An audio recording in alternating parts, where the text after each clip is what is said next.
He came to the airport carrying 40 red roses for the wrong woman.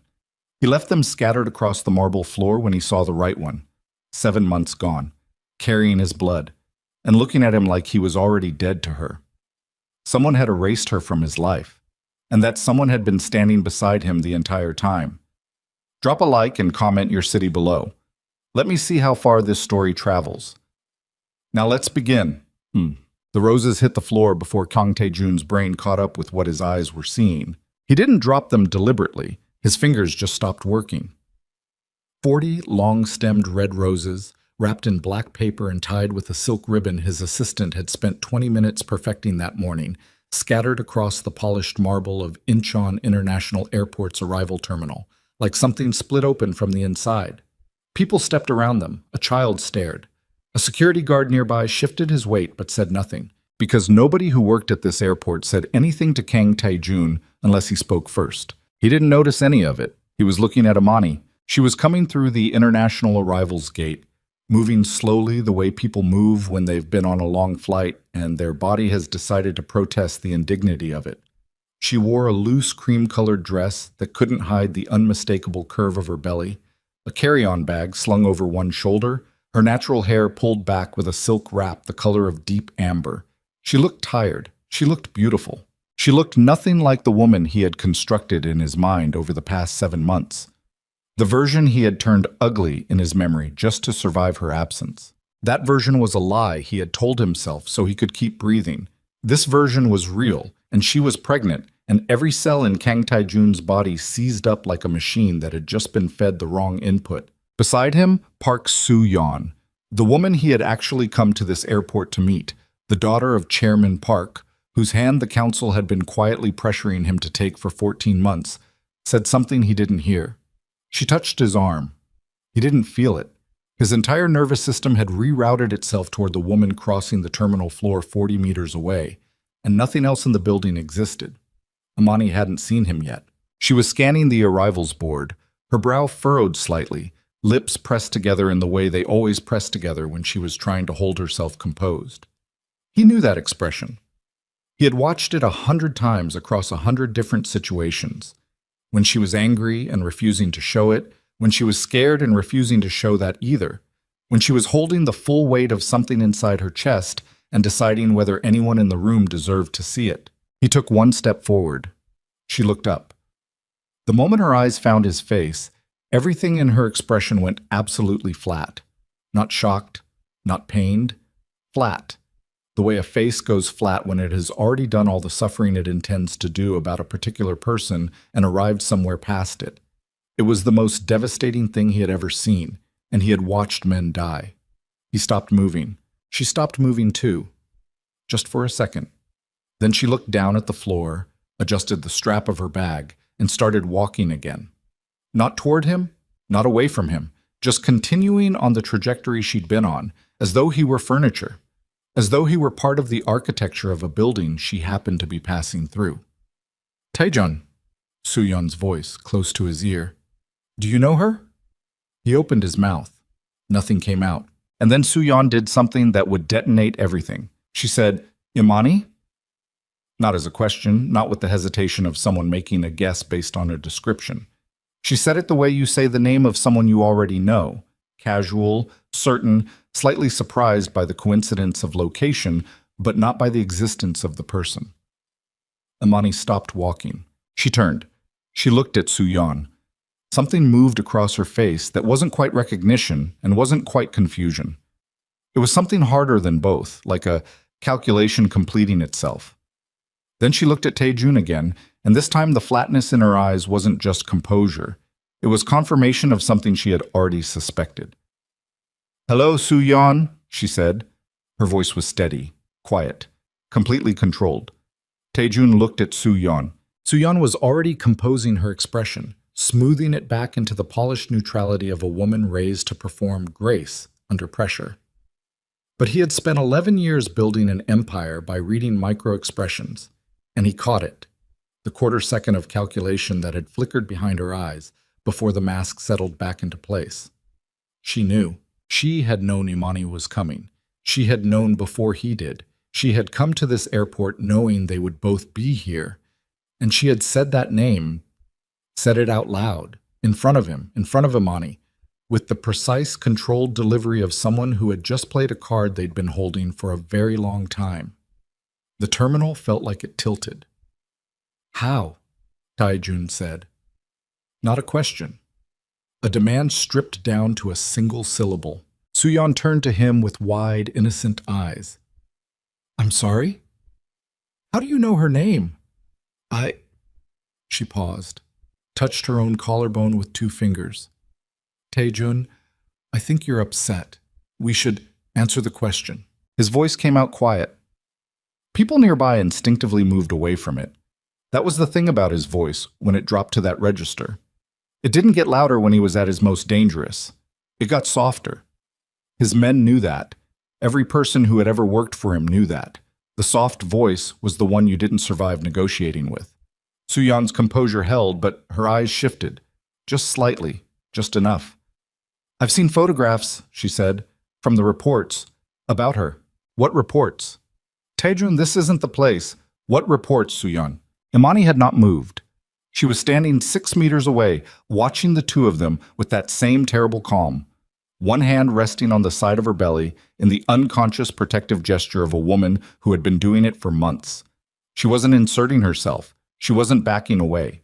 She was just watching, and something about the quality of her watching made Taijun feel like she had already known this conversation was going to happen before any of them walked through those terminal doors. He turned away from Suyan and walked toward Imani. She didn't run. She didn't back up. She just watched him come, and the closer he got, the more he could see. The shadows under her eyes that foundation hadn't fully covered. The slight stiffness in the way she was standing. The way her jaw had set itself with the practiced rigidity of someone who has decided in advance exactly how much of themselves they will allow the next few minutes to cost them. He stopped 2 feet from her, close enough to see the small scar above her left eyebrow that she'd gotten from a car door when she was 9 years old, which he knew because she'd told him one night when the lights were off and the city was quiet and they were the only 2 people in the world, or it had felt that way. Imani, he said. Taejun. Her voice gave him nothing. He looked at her stomach, then back at her face. He couldn't stop himself. It was involuntary, the way breathing is involuntary. The eyes going to the evidence, the body comprehending something the mind was still catching up to. How far? He said. 7 months. The math happened without his permission. 7 months ago, she had left. The timeline mapped itself across the inside of his skull with brutal, mechanical clarity. Is it? Don't. Her voice was still quiet, still controlled, but there was something under the word that had an edge on it. Don't ask me that. He closed his mouth. I'm here for medical reasons, she said. There's a specialist at Yonsei. My doctor in Lagos referred me. I'm not here for anything else. She held his gaze for exactly 1 more second. I'll be gone in 2 weeks. Then she picked up her carry-on, adjusted the strap on her shoulder, and walked past him toward the exit. He stood there and let her walk past him, because his legs had stopped receiving signals from the part of his brain responsible for forward movement. He stood there with 40 red roses on the floor behind him, and the smell of her perfume, the same one, she still wore the same one, dissolving into the recycled airport air, and something in his chest cavity was doing something he didn't have a word for that wasn't catastrophic. Behind him, Suyan said his name. He didn't turn around. Papi. The drive back to the Kong compound took 37 minutes in light traffic. Taejun sat in the back of the black SUV and said nothing for the entire trip. His head of security, a man named Oh Dong-hyun, who had been with him for 9 years, kept his eyes on the road and his mouth shut, because 9 years was long enough to learn the architecture of Kong Taejun's silences. This one had a different quality than the usual kind. The usual silence was strategic, the quiet of a man processing information and organizing response. This silence had a different weight to it. It sat in the vehicle like something physical, like pressure. Taejun stared out the window at the Han River as they crossed it, the water catching the late afternoon light and breaking it into something scattered and cold. He had crossed this bridge hundreds of times. He had never once noticed what it looked like. 7 months. He turned the number over in his mind the way you turn a stone in your hand, feeling its edges. 7 months ago, he had come home to the penthouse and found it empty. Not empty the way a place is empty when someone has stepped out. Empty the way a place is empty when someone has removed themselves from it deliberately, carefully, leaving nothing behind except the precise negative space of their absence. Her clothes were gone. Her books. The small collection of carved wooden figures she kept on the shelf by the window, things her grandmother had given her, things she'd carried from Lagos to Seoul and arranged on that shelf with the particular attention of someone making a temporary place feel permanent. All of it gone. He had stood in the middle of the bedroom for a long time. Then he had called her phone, straight to voicemail. He called again. Again. He sent a message that said only, "Where are you?" No response. He sent another that said, "Imani." Nothing. By morning, he had mobilized 3 separate teams across 2 countries. Within 48 hours, his people had found something. Financial records showing a transfer from an account in her name. A substantial sum, more than she'd ever had access to before, to a private travel agency. Surveillance footage from a hotel in Busan where she had apparently spent 2 nights before departing the country. Photographs, time-stamped and authenticated by his own forensics team, of Imani at a restaurant in Accra 3 weeks after her disappearance, sitting across from a man his investigators identified as a Ghanaian architect named Kwame Asante. They were laughing. He had looked at those photographs for a very long time. His lieutenant, a meticulous and humorless man named Lee Jae-won, had placed them on the desk without comment and stood by the window while Tae-jun processed what he was seeing. Lee Jae-won was the only person in his organization who was allowed to give him bad news by simply laying it down and waiting. "She took money," Tae-jun had finally said, "from an account registered to her. Yes, the transfer authorization. Went through your secondary approval channel. Your seal was on the documentation." He had looked up. "I didn't authorize any transfer." Lee Jae-won's expression had shifted. Something behind the eyes, there and gone. "No," he said. "You didn't." That detail had nagged at Tae-jun for months afterward. He had pulled the documentation 3 times, had his forensics team examine it twice. The seal was right. The authorization codes were right. Every procedural element was exactly as it should have been, which meant either he had signed something without remembering it, a thing that had never happened, not once, not in 11 years of running an organization where paperwork could get people killed, or someone else had used his seal to generate a legitimate-looking order. He had landed on the first explanation eventually, not because he believed it, but because the second one required a chain of implication that he hadn't been ready to follow to its end. He was ready now. The SUV pulled through the compound gates and Dong-hyun brought it to a stop in front of the main building. Tae-jun sat for a moment without moving. "Find Lee Jae-won," he said. "Tell him I need the Imani files, all of them, not the summary, the originals." "Yes, sir." "And the transfer authorization. I want the physical document." Dong-hyun nodded and stepped out to open the door. Tae-jun got out of the car. He stood in the courtyard for a moment, looking up at the building that had been in the Kang family for 3 generations, the compound his grandfather had built, that his father had expanded, that he had fortified and electrified and turned into the nerve center of an organization that touched every major criminal operation in the metropolitan Seoul area. Stone and concrete and tinted glass, security cameras at every angle, men at every entrance who had sworn loyalty to this structure and what it represented. He had never questioned whether the loyalty flowed back. He was questioning it now, Sam. Lee Jae-won arrived within 20 minutes, which meant he had already been nearby, which meant he had either anticipated this meeting or been waiting for the call. Tae-jun noted both possibilities and filed them. They sat across from each other in the study, a long room lined with shelves, a mahogany desk that had belonged to his father, 2 chairs positioned so that neither man sat with his back to a door. An old habit, that arrangement. You didn't survive in this business by sitting with your back to an entrance. Jae-won set a leather portfolio on the desk without being asked. "The original transfer documentation," he said. "As you requested." He paused. "I've been waiting for you to ask for it again." Tae-jun looked at him. "How long?" "Since I found out she was coming back to Seoul." He folded his hands on the table in front of him precisely, like a man who has decided to stop carrying something and is in the act of setting it down.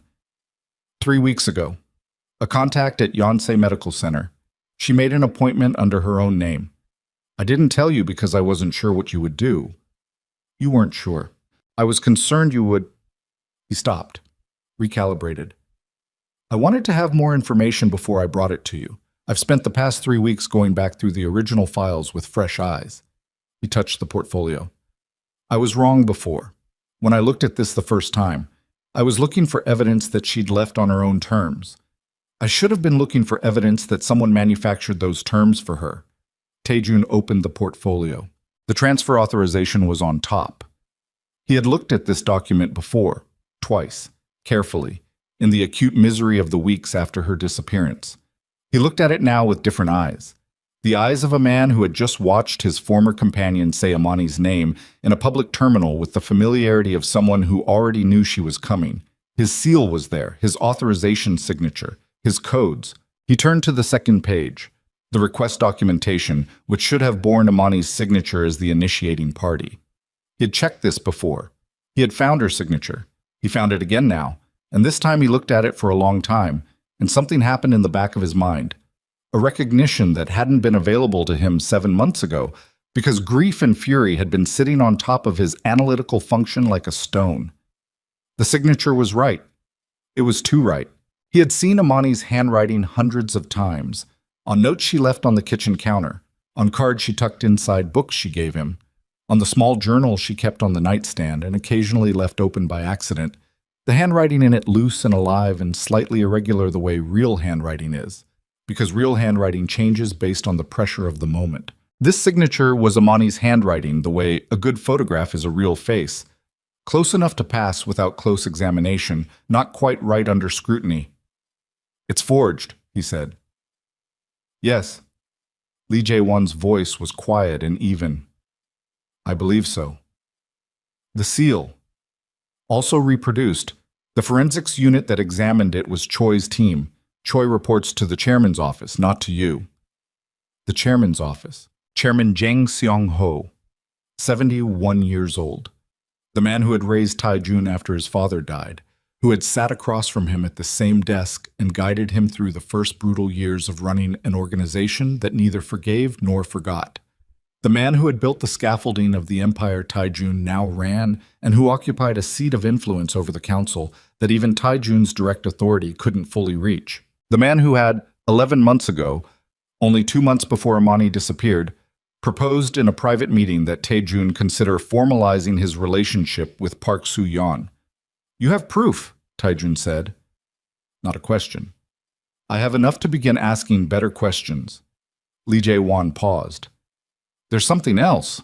He reached into the portfolio and produced a second document. This one was older, the paper slightly yellowed, the type the formal legal font of official syndicate documentation. "The Kong succession statute," Jae-won said. "The original, drafted by your grandfather. I pulled it from the archive last week after I found out Imani was coming back." He looked at Taejun directly. "Did you know about Section 7? Taejun looked at the document. He had read the succession statute years ago, early in his tenure, in the way you read foundational documents when you take over a structure, for general orientation, not for detailed retention of every clause. He had not read Section 7 carefully. He read it now. The language was formal and archaic, the phrasing of another era, but its meaning assembled itself in his mind with horrible clarity. The first biological heir of the sitting mafia boss, born to a woman of civilian standing outside formal alliance agreements, would carry automatic legal claim to the family's voting trust, the controlling interest in the legitimate business holdings that served as the financial scaffolding of the entire criminal enterprise. The trust was worth, in current terms, somewhere in excess of 300 million US dollars. An unborn child. His unborn child. Amani's baby. His baby. The daughter who was 7 months formed and still growing, whose existence he had only known about for approximately 40 minutes. That child had a legal claim to the controlling interest of the Kang family's entire legitimate portfolio, and had possessed that claim from the moment of conception. Section 7 had never been invoked because no Kong boss had ever produced a biological heir outside a formal alliance arrangement. It had been sitting there for 60 years, gathering archival dust. Until now. Taejun set the document down on the desk.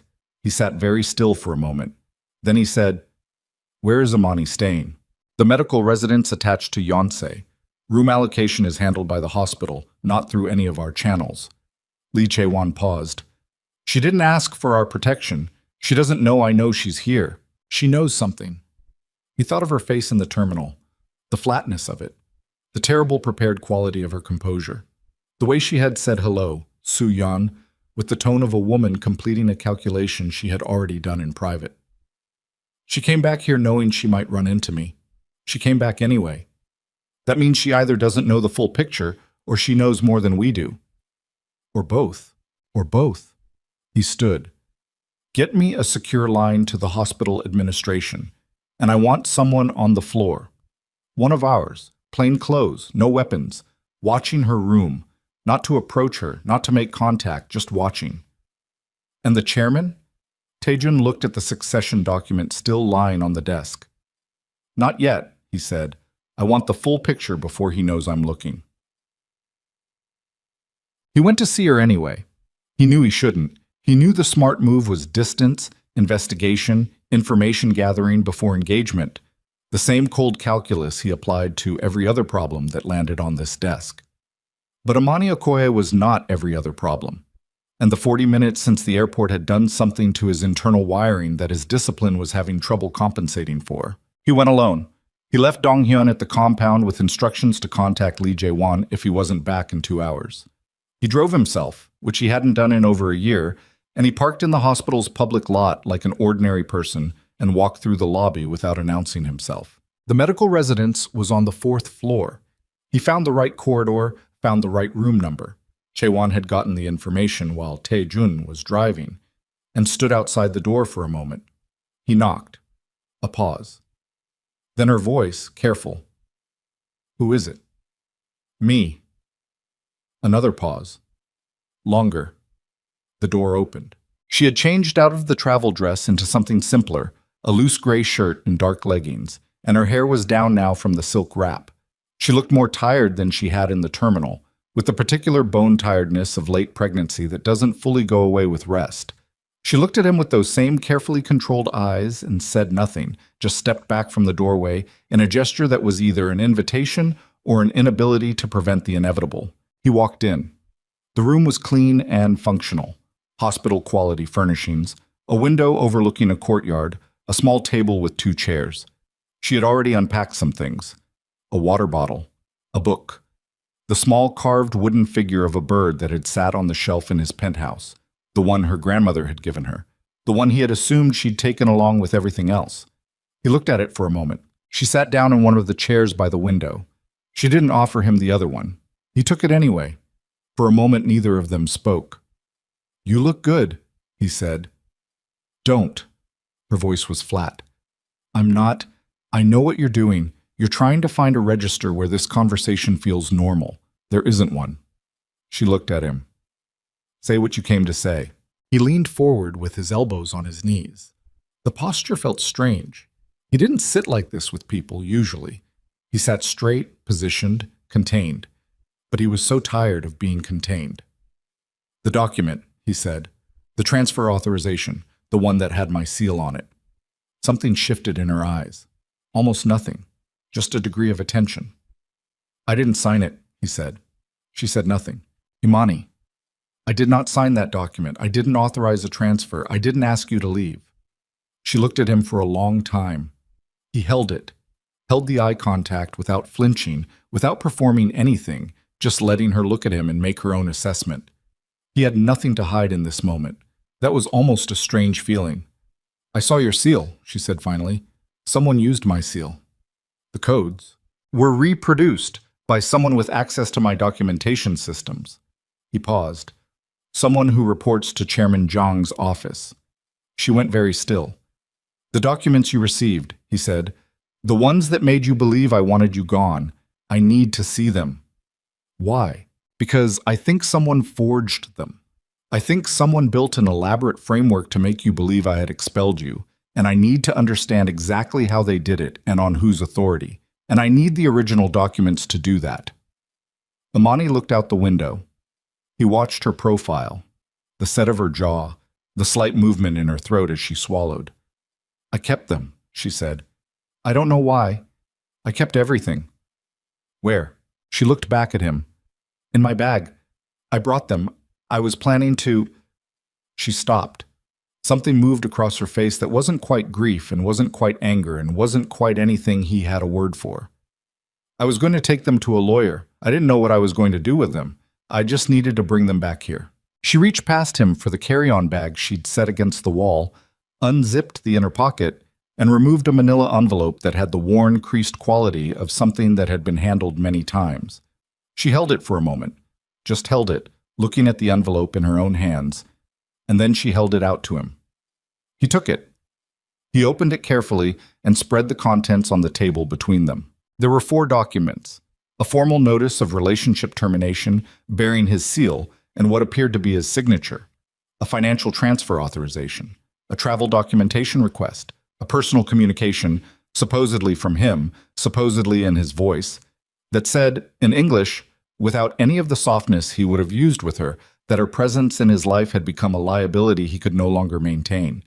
He read that last one twice. The language was close. Whoever had written it had done their research. But it was the way a very good actor performs a role, technically accomplished, slightly hollow. He would never have written her a letter using the word liability. Not about her, not ever. I believed it, she said. She wasn't looking at the documents. She was looking at the window. I want you to know that. I didn't leave because I was angry. I left because I thought this was what you wanted. I thought... Her voice didn't crack. It just got quieter. I thought you decided the baby was a complication. No. His own voice came out rougher than he intended. Never. I found out I was pregnant 2 days before those documents arrived. She touched her stomach. That same protective gesture he'd watched in the terminal. 2 days. I was still figuring out how to tell you. She exhaled. And then it didn't matter anymore. Or I thought it didn't. He looked at her hands on her stomach. He looked at the document on the table between them. He thought about his seal and Chaewon's careful voice saying Choi reports to the chairman's office, and Soo-yeon in the terminal saying Imani with the certainty of someone who already knew the name, already knew the face, had already been briefed on the person attached to that name. He thought about Chairman Jang 11 months ago, across this same desk, saying in the mild, reasonable tone he had used for every significant manipulation of Tae-jun's life, "The Park girl is well connected. A formal arrangement would consolidate significant leverage with the northern families. You should consider it." He thought about Section 7, a first biological heir born outside a formal alliance arrangement carrying automatic claim to the voting trust, a trust worth $300 million. An old man's careful hands and 60 years of patience and one unborn child who had become an obstacle before she was even born. "Imani," he said. She looked at him. "You're not safe here." Something moved behind her eyes, not surprise but recognition, like a fear she had already been carrying that had just been named out loud. "I know," she said. "You knew before you came. I suspected." She held his gaze. "I came anyway. Because she needs the specialist. Because the risks of staying in Lagos were becoming..." She stopped. "Because I'm tired of being managed by my fear." He looked at her for a long moment. Then he looked around the room. The clean, functional walls, the single window, the door with its hospital-grade lock that his people could get through in approximately 8 seconds. "You're not staying here," he said. "Tae-jun, this building has a security infrastructure I don't control. There are 3 entrances I can't seal from the outside. The floor rotation for hospital security changes every 8 hours, and it's not consistent, which means there are windows." He stood. "You're coming to the compound, tonight." She looked up at him with an expression that had several layers in it: exhaustion, resistance, something older and more complicated underneath both. "And why," she said carefully, "would I put myself inside your walls again?" He held her gaze. "Because someone went to extraordinary lengths to separate us," he said, "which means they knew what we were to each other. And if they know that, they know you came back. And they know why." He looked at her hands on her stomach. "You have maybe 48 hours before whoever orchestrated this realizes that you're here and that I've seen you. After that..." He didn't finish the sentence. He didn't need to. Imani looked at him for a long, measuring moment. The carved wooden bird sat on the table behind her, the one her grandmother had made, the one she'd carried across the ocean twice. Then she looked down at her hands, then back up at him. "I want my own room," she said. "Yes. I want access to the medical team at Yonsei. Daily. Your people drive me, but they wait outside." "Agreed. And I want—" She stopped. Her jaw tightened. "I want to see the original documentation. Everything Chewan has found. I want to understand exactly what was done to me, not a summary. The originals." "You'll have them." She held his gaze for one more moment. Then she stood, the slow, deliberate process of a woman in late pregnancy getting to her feet, and he moved instinctively and she stopped him with a look, doing it herself. Standing on her own terms. "Give me 10 minutes to pack," she said. They rode back to the compound in silence, and the silence was different from the one in the SUV after the airport. That silence had been pressure. This one was something more complex.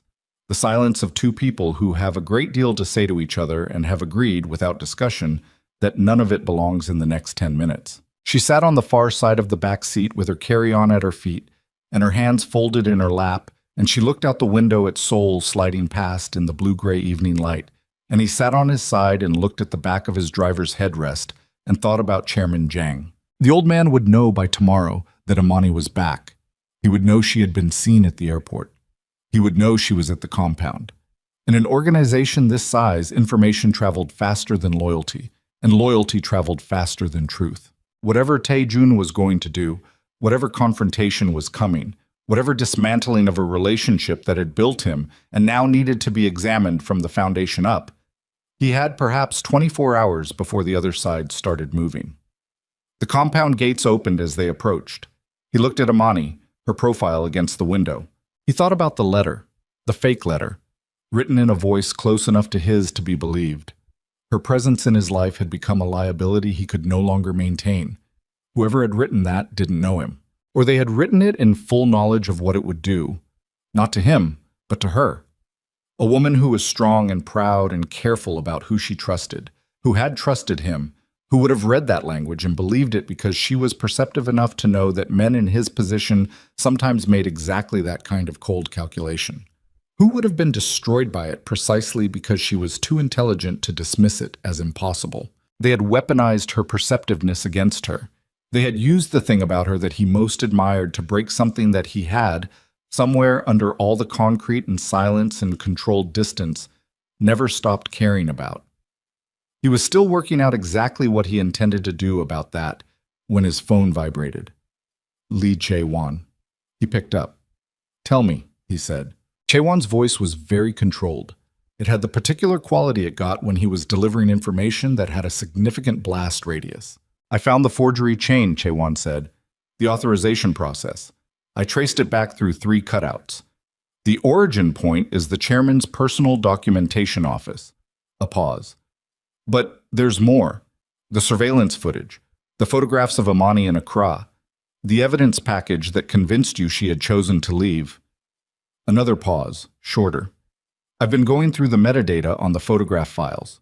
They were processed through an editing suite registered to a company in Busan. That company is a subsidiary of a firm owned by Soo-yeon's family," Tae-jun said. Silence on the line. "How did you know?" Jae-won said. "She knew Imani's name. In the terminal today. She said it like she already knew her." He kept his voice flat, kept it contained, kept the thing rising in his chest from reaching his vocal cords. "The photographs? The fake surveillance? The whole evidence package that made me believe Imani had chosen to leave. Jang and Park worked on it together." "It would appear so." Chae-won paused. "There's one more thing. I don't know how to tell you this except directly." "Then be direct." "The specialist at Yonsei that Imani is seeing.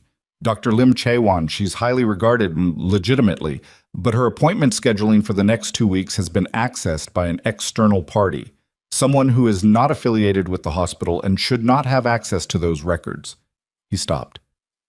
"Someone is tracking her appointment schedule. They know when she'll be in the hospital and when she'll be moving." The car was inside the compound gates now, pulling up to the main entrance. Tae-jun looked at Imani. She was looking back at him. She had heard the change in the quality of his silence, had heard something shift, could read it in his face the way she'd always been able to read him, even when he was trying not to be read.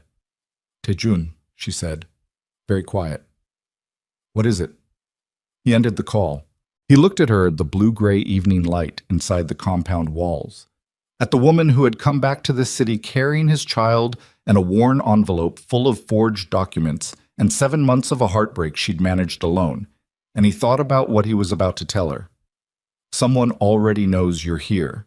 Someone is already watching you. And whatever they did 7 months ago to remove you from my life, they're not done. He said, someone is already watching your appointment schedule at Yonsei. The compound was quiet around them. The specific quiet of a place with many armed men in it, which is a different kind of quiet from actual silence. Imani sat very still in the back seat and processed what he had just told her, and he watched her do it, watched the information move through her the way a current moves through water. And he said nothing because there was nothing useful to add to it yet. How long, she said. We don't know when the access started. Chaewon is tracing it. So they knew I was coming before I got here. Possibly. Before the airport. Yes. She exhaled through her nose, a slow, controlled breath. Her hands were in her lap and she looked down at them, and then back up. And the fear was there. He could see it. But it was the fear of a woman who had been living with fear for 7 months and had developed a functional relationship with it. It wasn't going to collapse her. That almost made it worse to watch. Okay, she said. Okay. So what do we do? He got out of the car and came around to her side and opened the door, and this time she didn't stop him from offering his hand as she stepped out. She took it for exactly the 3 seconds it took to get her footing on the courtyard stone, then released it. We go inside, he said, and then we figure out everything. The compound's main building had 7 rooms on the 2nd floor that weren't used for operations. Taejun put Imani in the corner 1, the room with 2 exterior walls, both of which were reinforced, both of which faced the interior of the compound rather than the perimeter. The window looked out onto the central garden. No sightlines from outside the walls. She walked through the room without speaking. She set her carry-on on the bed, looked at the window, looked at the door, looked at the ceiling like she was taking inventory of a space she was deciding whether to trust. He stood in the doorway and watched her do it. The lock is electronic, he said. Code is your choice. Tell only me or tell no one. Either way, my people don't enter without your verbal permission. She looked at him. That's a promise you're making on behalf of men who don't answer to me. They answer to me, and you've never been wrong about who answers to you. The sentence landed the way she intended it to, not as cruelty, but as precision, a surgical observation. He had been wrong about exactly that, and recently, and they both knew it. No, he said. I have been wrong about that. He held her gaze. Which is why I'm telling you the code is your choice, not mine. She looked at him for a moment longer. Then she turned back to the room. I'll need the medical kit from my bag to be kept in the room, and I need to be able to reach Dr. Lim directly. Not through your people, directly. I'll have a secure phone set up by morning. Tonight. She sat down on the edge of the bed. It was the first time since the airport that he had seen her let her body do what it wanted instead of what she was telling it to do. And what it wanted was to rest. She sat with her hands braced on the mattress on either side of her, and her head dropped slightly forward, and she breathed. Go do what you need to do, she said, without looking up. I know you have things to handle. He did. He had a significant number of things to handle, but he stood in the doorway for another moment. Imani. She looked up. I'm going to fix this. She held his eyes. Her expression was not warm and it was not cold.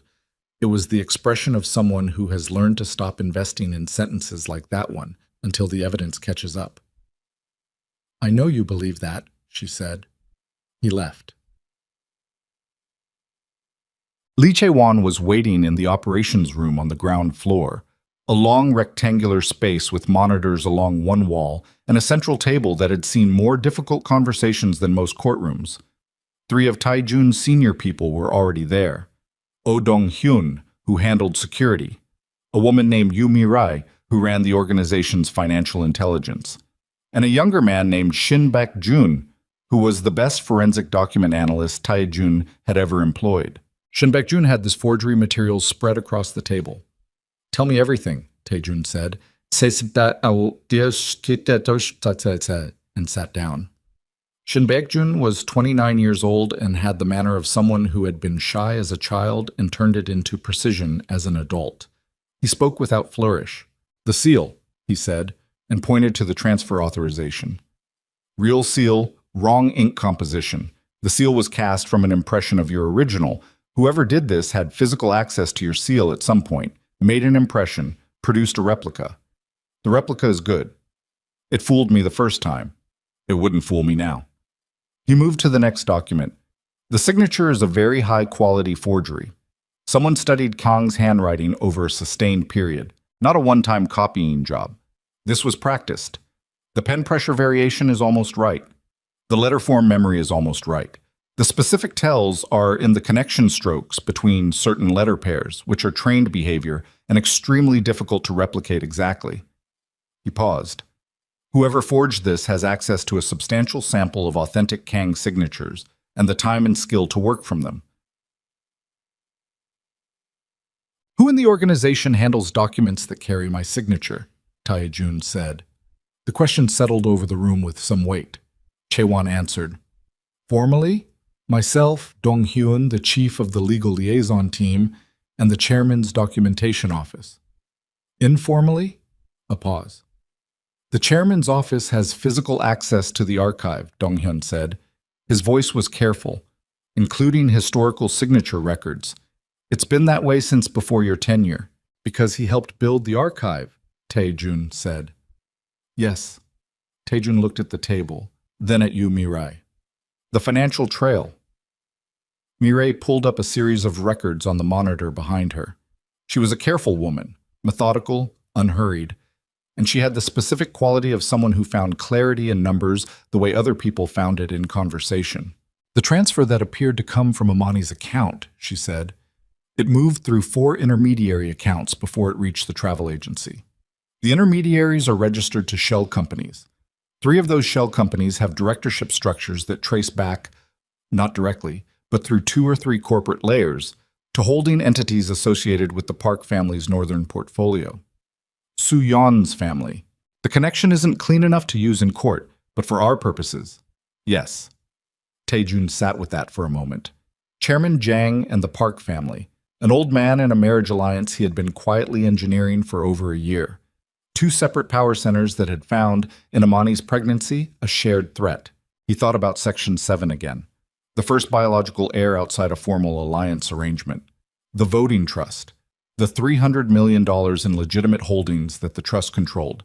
Not cash, but the financial scaffolding that made everything else possible. The shell companies, the real estate, the transport infrastructure. All of it legally secured under the trust, which under Section 7 would pass to his daughter the moment she was born, and he publicly acknowledged her. An unborn child. They had destroyed his relationship with Amani to eliminate an unborn child. The coldness of it sat in his stomach like a stone. "Where is Chairman Jang right now?" he said. "His residence in Seongbuk-dong," Dong-hyun said. "He arrived home at approximately 4 this afternoon, standard security detail. He has a dinner engagement tomorrow evening with the heads of the Shin and Baek families. And Park Soo-yeon. Her family's residence in Gangnam. She returned directly from the airport. Phone contact between them in the last 6 hours. We're pulling records now." Dong-hyun paused. "Taejun, if we move on the chairman, I'm not moving on him tonight. But when we do, I need the full council to understand what he did before I move." He looked around the table.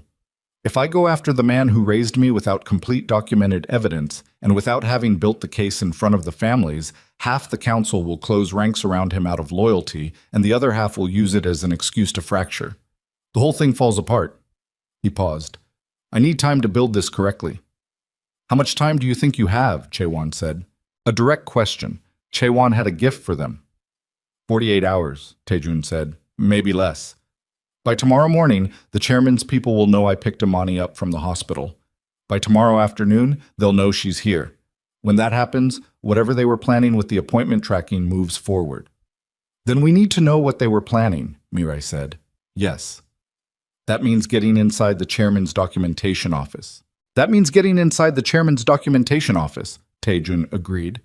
He looked at Shin Baek-jun. What do you need? Baek-jun looked at the materials on the table. Physical access to the archive. Specific personnel files I can't pull remotely because they were never digitized. The old man did that deliberately, I think, and he stopped. Say it. I need someone inside the chairman's trust. Someone who has access to his personal files, not the office. The personal archive he keeps at the Seongbuk-dong residence. The room went quiet. Getting someone into the chairman's personal residence wasn't an operation. It was a declaration. If it was discovered, there was no operational justification that would hold. It would be read as exactly what it was. Kang Tae-jun conducting covert surveillance on the man who had helped build his empire. That conversation had only one ending, and it ended well in advance of Tae-jun building the case he needed. There's another option, Jae-won said. Everyone looked at him. The chairman has a meeting scheduled for the day after tomorrow. With Tae-jun, a routine briefing. It was calendared 3 weeks ago. The chairman doesn't know we know what we know. If Tae-jun attends that meeting normally, he'll perform, Tae-jun said. He'll perform. And while he's performing, we use the window of his absence from the residence. A pause. That's a narrow window, Dong-hyun said. 1 hour, Jae-won said. Possibly 90 minutes. Enough for Baek-jun if he knows exactly what he's looking for. Tae-jun looked at Baek-jun. Can you do it in 90 minutes? Baek-jun looked at the forgery materials on the table. He had the particular stillness of someone running calculations. Yes, he said. If the archive is where I think it is. Then we do it that way? Tae-jun stood. Between now and then, nobody contacts the chairman's office. Nobody changes their routine. Anyone who has a scheduled interaction with Jang or with anyone in his circle continues it exactly as planned. He looked around the table. We look normal. We behave normally. We give him no indication that we know anything. He looked at Dong-hyun last.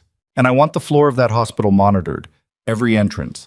I want to know if anyone associated with Jang or the Park family gets within 200 meters of the building where Imani was staying before we moved her. Already running, Dong-hyun said. Tae-jun nodded. He picked up the forgery documents from the table and put them back in the portfolio. Get some sleep, he said to the room. Tomorrow is going to be expensive. He didn't sleep. He sat in the study with the succession document and a glass of water he didn't touch, and worked backward through 11 years of his relationship with Chairman Jang, looking for the seams. They were there. They had always been there.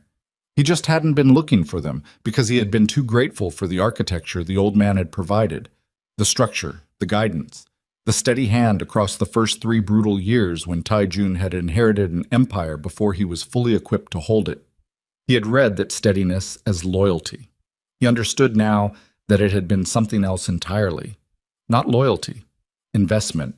The old man had invested in Kang Tae-jun the way you invest in a building you intend to eventually own. The proposal about Park Soo-yeon, 11 months ago. The Park girl is well connected. A formal arrangement would consolidate significant leverage, delivered casually in passing, as if it were an afterthought rather than the first move in a sequence. Tae-jun had declined, politely, and the chairman had nodded and said nothing further, and Tae-jun had filed it as a reasonable suggestion from an old advisor who thought in alliances. He had not seen it as the opening of a game. 2 months later, Imani was gone. He sat with that for a long time. The study door opened at a little after 2 in the morning. He looked up. Imani was standing in the doorway in the gray shirt and leggings she'd changed into at the hospital, with a glass of water in her hand and the specific look of someone who has been awake for several hours and has stopped pretending otherwise. "You should be resting," he said. "You should be resting," she said, and walked in and sat down in the chair across from his desk. She looked at the succession document on the desk in front of him, glanced at it, then at him. "Tell me about Section 7, she said. He looked at her. "You read it." "Chae-won gave me the file before I went upstairs. I told him you had authorized it.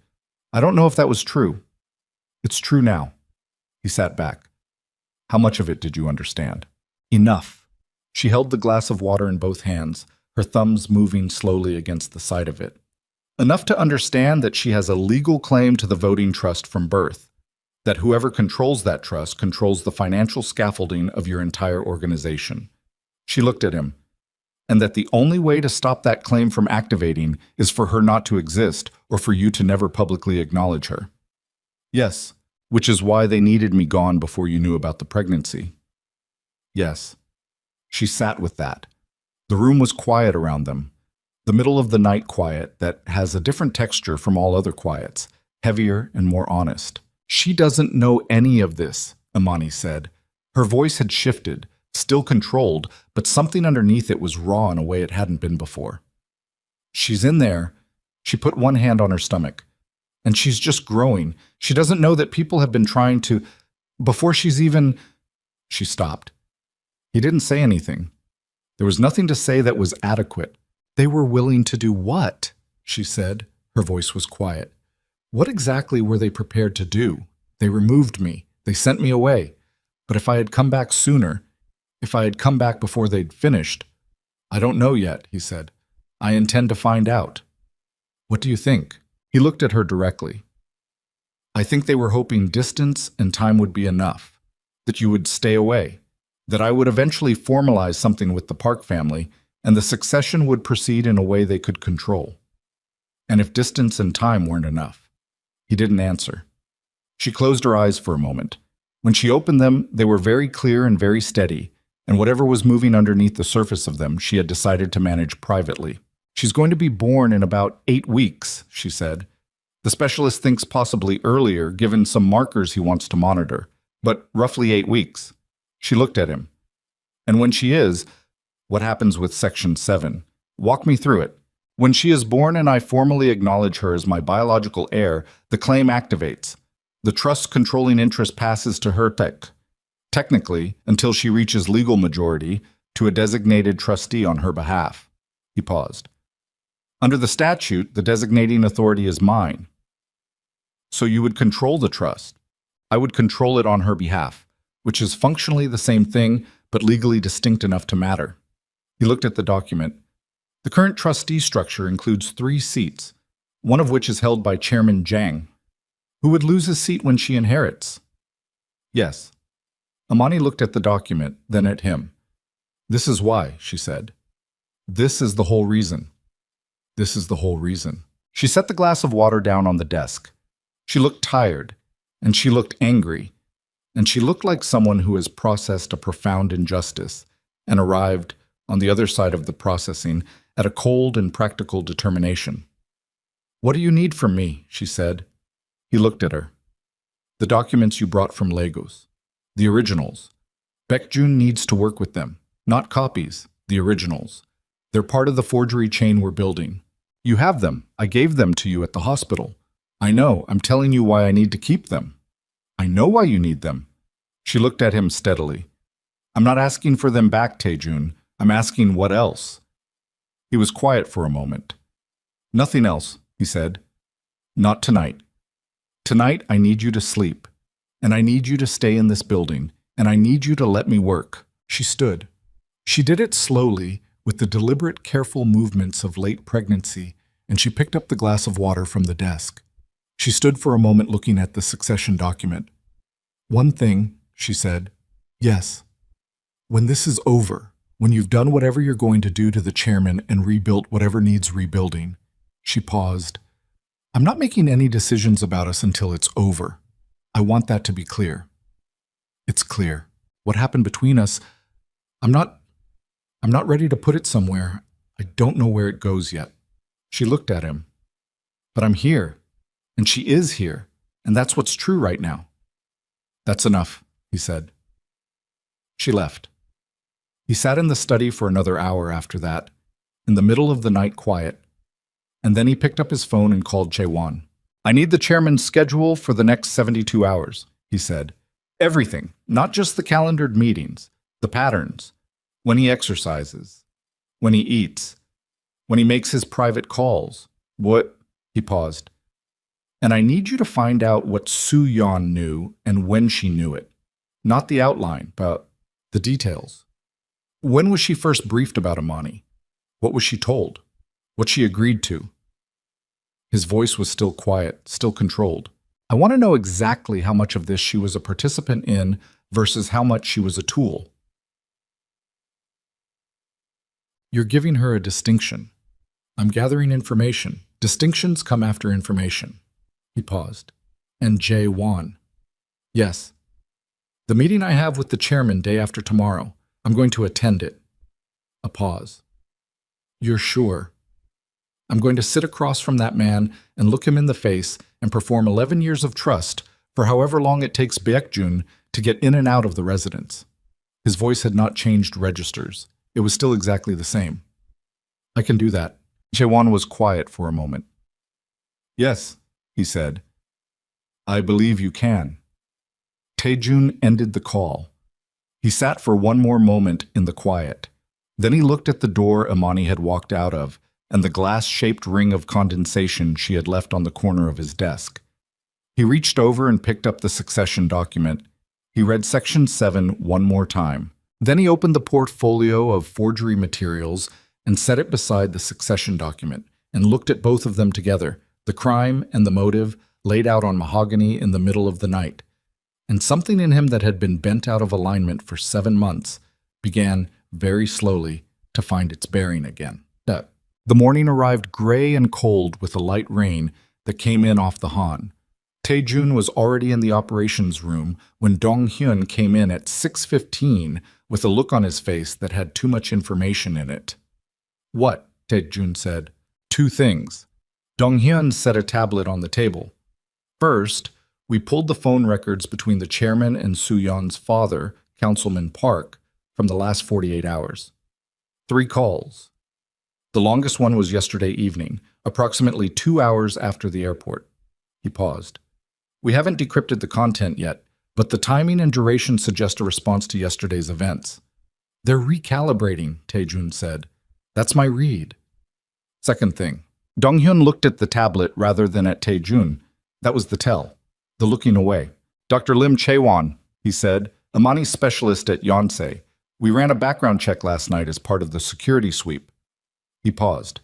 She's legitimate. Her credentials are real. Her reputation is real. But her clinic received a significant private donation 6 months ago, an endowment for research equipment.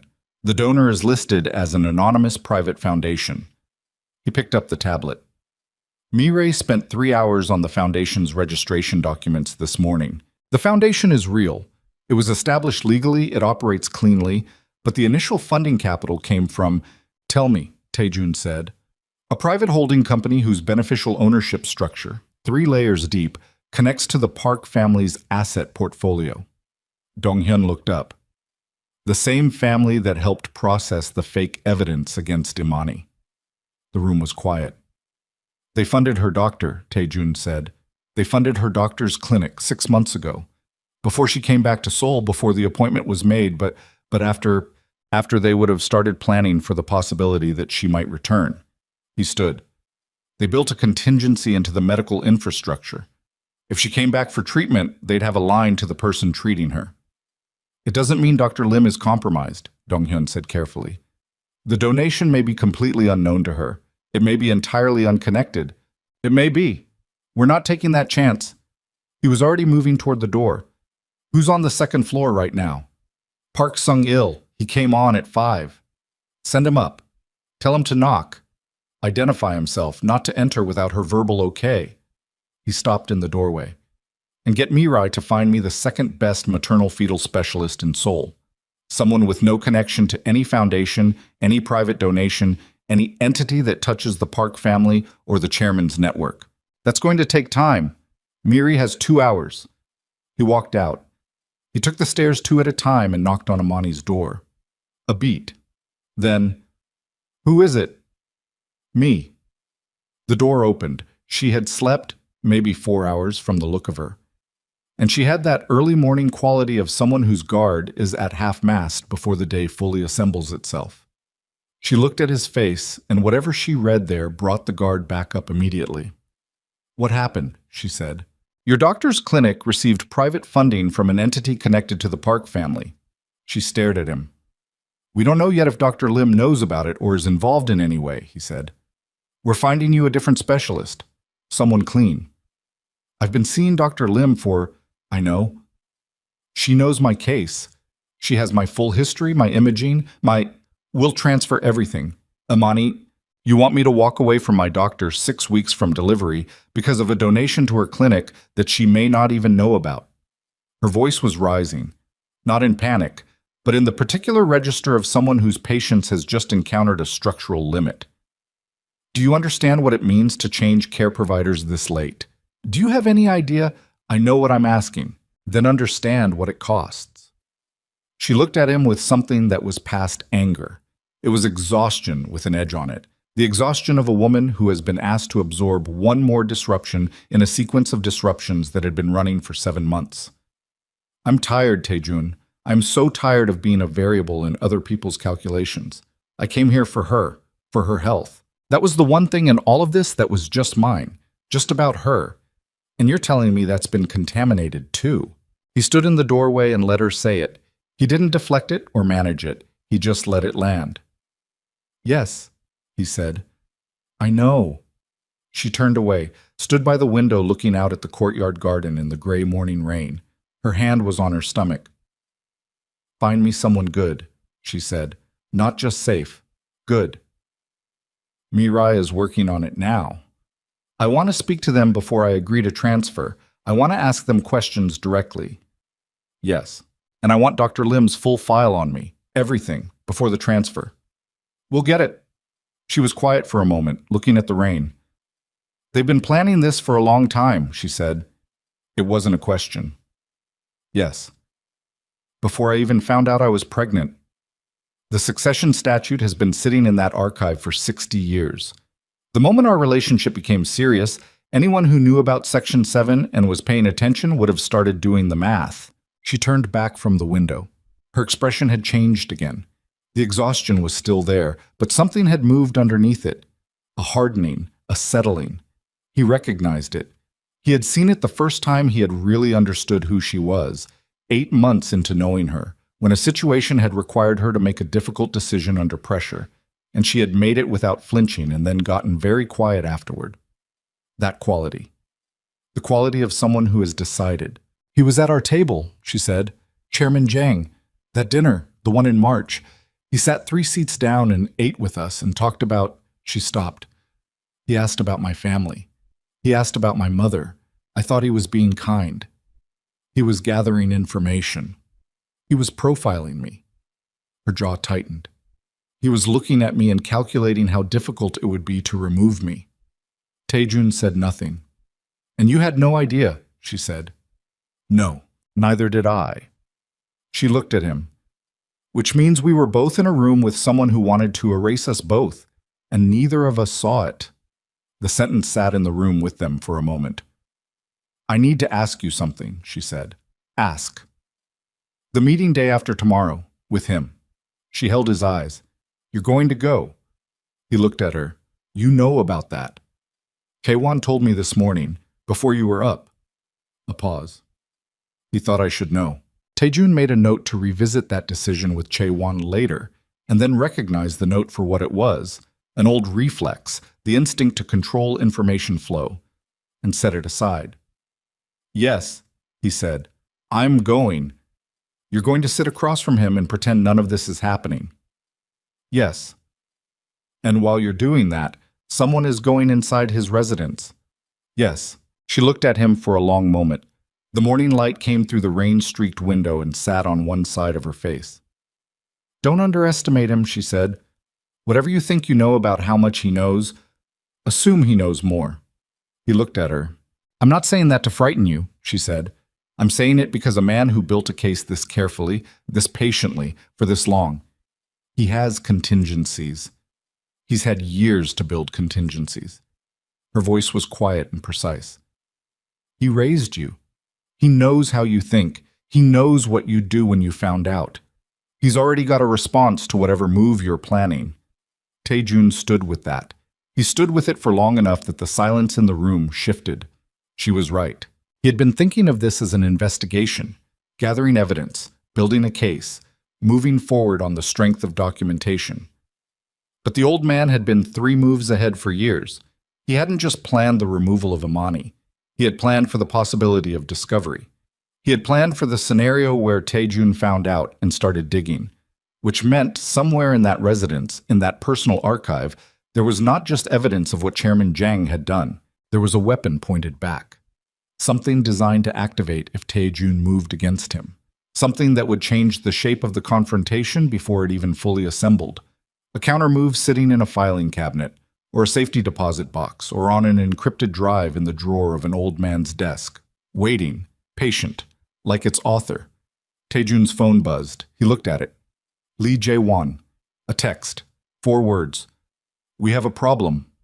He looked up at Imani. She was watching his face. "Go," she said. He went. Chae-won was in the operations room. He was standing, which he rarely did, and his face had the particular quality it got when he was holding something that had significant blast radius and had not yet figured out the containment. "Tell me," Tae-jun said. "The compound's external surveillance," Jae-won said. "Cameras on the north perimeter. We ran the overnight footage 20 minutes ago." He turned to the monitor. "Look at the timestamp, 2:47 this morning." On the screen, in the grainy high contrast of night vision footage, a figure moved along the outside of the north perimeter wall. Slow, deliberate, staying in the shadow line. The figure paused at a specific section of the wall, the section nearest the corner room on the second floor, the room where Imani was sleeping. The figure stood there for 6 minutes and 40 seconds. Then it walked away and was gone. Tae-jun looked at the footage. His compound, his walls, his security infrastructure, which he had spent significant resources perfecting over 7 years. Someone had stood outside Imani's window in the middle of the night while she slept, while he sat 2 floors below in the study looking at succession documents. They hadn't come over the wall. They hadn't attempted entry. They had just stood there, sending a message. "We know where she is. We know which room. We know you moved her here, and it doesn't matter." Tae-jun looked at the timestamp. 2:47 in the morning. He had been in the study. Imani had been in the room upstairs, asleep after she came back from talking to him, the door coded and locked. Park Sung-il hadn't been on the floor yet. He hadn't started his shift until 5. There had been a window. "They tested the window," he said. "That's my read," Chae-won said. "They're not ready to move yet, but they're telling you they could." Tae-jun looked at the frozen frame on the screen, the figure at the wall, the shadow, the timestamp. The meeting with Chairman Jiang was in 36 hours. Baekjun needed 90 minutes in the residence. And somewhere in that residence was a counter-move sitting in a filing cabinet, waiting. 36 hours. He turned away from the screen. "Get Baekjun," he said, "and Mirei, and change the rotation on every perimeter position. I want doubled coverage on the north wall starting now." His voice was the same register it had been in the terminal when he asked Soo-yeon how she knew Imani's name. Soft. Quiet. The register his people knew. "And pull the personnel file on Park Sung-il." Jae-won looked at him. "Sung-il has been with us for—" "Pull the file." A pause. "Yes," Jae-won said. Tae-jun looked at the screen one more time. The figure in the shadow. The corner room. The window. He thought about what Imani had said. Assume he knows more. He was right to be worried about what was in the residence, but he had been thinking about it as a document, a piece of paper, a file, something static. What if it wasn't? What if the countermove wasn't something waiting in a cabinet? What if it was something already in motion, already activated the moment Imani appeared at that airport, the moment Tae-jun looked at Soo-yeon and asked how she knew the name? What if the 36 hours he thought he had was not 36 hours at all? His phone buzzed again. This time it was a number he didn't recognize. He looked at the screen. One text message, no sender identification, 11 words. "She told me to tell you, the photographs were not taken in Accra." 11 words on a screen from a number that didn't exist in any directory his people maintained. "She told me to tell you, the photographs were not taken in Accra." He read it twice. Then he looked up at Chae-won. "Trace this number, now." Chae-won already had his phone out. Tae-jun looked at the message again. "She told me. A woman. Someone who knew about the photographs, the fabricated surveillance package, the images of Imani at a restaurant in Accra with Kwame Asante, the ones that had convinced him she had chosen to leave. Someone who knew those photographs were fake and had been sitting on that knowledge and had chosen this specific moment 36 hours before the meeting with Chairman Jiang to surface it. "The number is a burner," Chae-won said 30 seconds later. "Activated 2 days ago. One outgoing message. This one. Already dark. Location of activation. Mapo District. Public area. No cameras with useful coverage. He paused. Whoever sent this knew how to send it. Taejun put the phone in his pocket and looked at the frozen surveillance frame on the monitor. The figure at the north wall, 2:47 in the morning, standing outside Imani's window. Two separate communications in the same night. One physical, one digital. One saying we know where she is, one saying the photographs were fake and someone is ready to tell you how. Two different senders. He was certain of that immediately, with the bone-deep certainty of a man who had spent 11 years reading the grammar of threats and the grammar of information. The figure at the wall was a warning. The text was something else, an offer or a trap designed to look like one. Who knew about the Accra photographs, he said. Who in our organization saw the original evidence package when it came in 7 months ago? Chaewon thought. Myself, Dong Hyun, the two analysts on the intelligence team at the time, Choi Ri-na and Park Sung-il. Taejun looked at him. Park Sung-il, he said. Yes. Who is currently assigned to Imani's floor as of 5 this morning. Chaewon's voice was careful and precise and completely controlled, which meant he was doing what he always did when he had made a significant error. He was holding himself accountable for it in real time, silently, while continuing to function. I assigned him last night. He has a clean record for 9 years. I did not anticipate. Get him off the floor. Already sent the message. Don't remove him from the building. Don't tell him why. Reassign him to the east gate and tell him it's a rotation change. Taejun paused. If he's the one who sent the text, he did it because he wants to give us something. If I spook him, he goes dark. Chaewon nodded slowly. And if he's not the sender, Taejun said, and he's actually the eyes on the inside, then I want him where I can watch him without him knowing he's being watched. The east gate has a camera he won't be able to see. I know. Taejun went upstairs. He knocked on Imani's door. She answered faster than someone who had been asleep. You're awake, he said. I've been awake. She stepped back from the door. She had the lights on low and the carved wooden bird on the windowsill and a half-empty glass of water on the nightstand. She had the look of someone who had been sitting in the particular alert stillness of a person waiting for the next thing to go wrong. He told her about the text. She listened without interrupting. When he finished, she sat down on the edge of the bed and looked at the floor for a moment. The photographs, she said. The ones of me in Accra. Yes. I wasn't in Accra. She looked up at him. I was in Lagos. I never went to Accra. I don't know anyone named Kwame Asante. She paused. I knew those photographs were fake the moment I heard about them. I didn't know how to prove it, but I knew because I know where I was every day for those 7 months, and none of those days were in Accra. I know that now. You believed them then. It wasn't an accusation. It was a fact laid on the table between them, and she was laying it carefully, without cruelty, just with the precision of someone who needs a thing to be acknowledged before they can move forward. Yes, he said, I believed them. She nodded, once. Okay. Whoever sent that text, they were in the room when the photographs were presented to me. They saw the whole package. They know how it was assembled. He paused. I think it might be Sung-il. She was quiet for a moment. The man who was outside my door this morning. Yes. Who may also be the person who stood outside my window last night. He looked at her. That's the question I'm working on. She pressed her lips together. So the person who might be able to give you the evidence you need to break the forgery chain is also possibly the person who was sent here to watch me. Yes. And you can't approach him directly because if he's a plant, you tip the whole thing. Yes.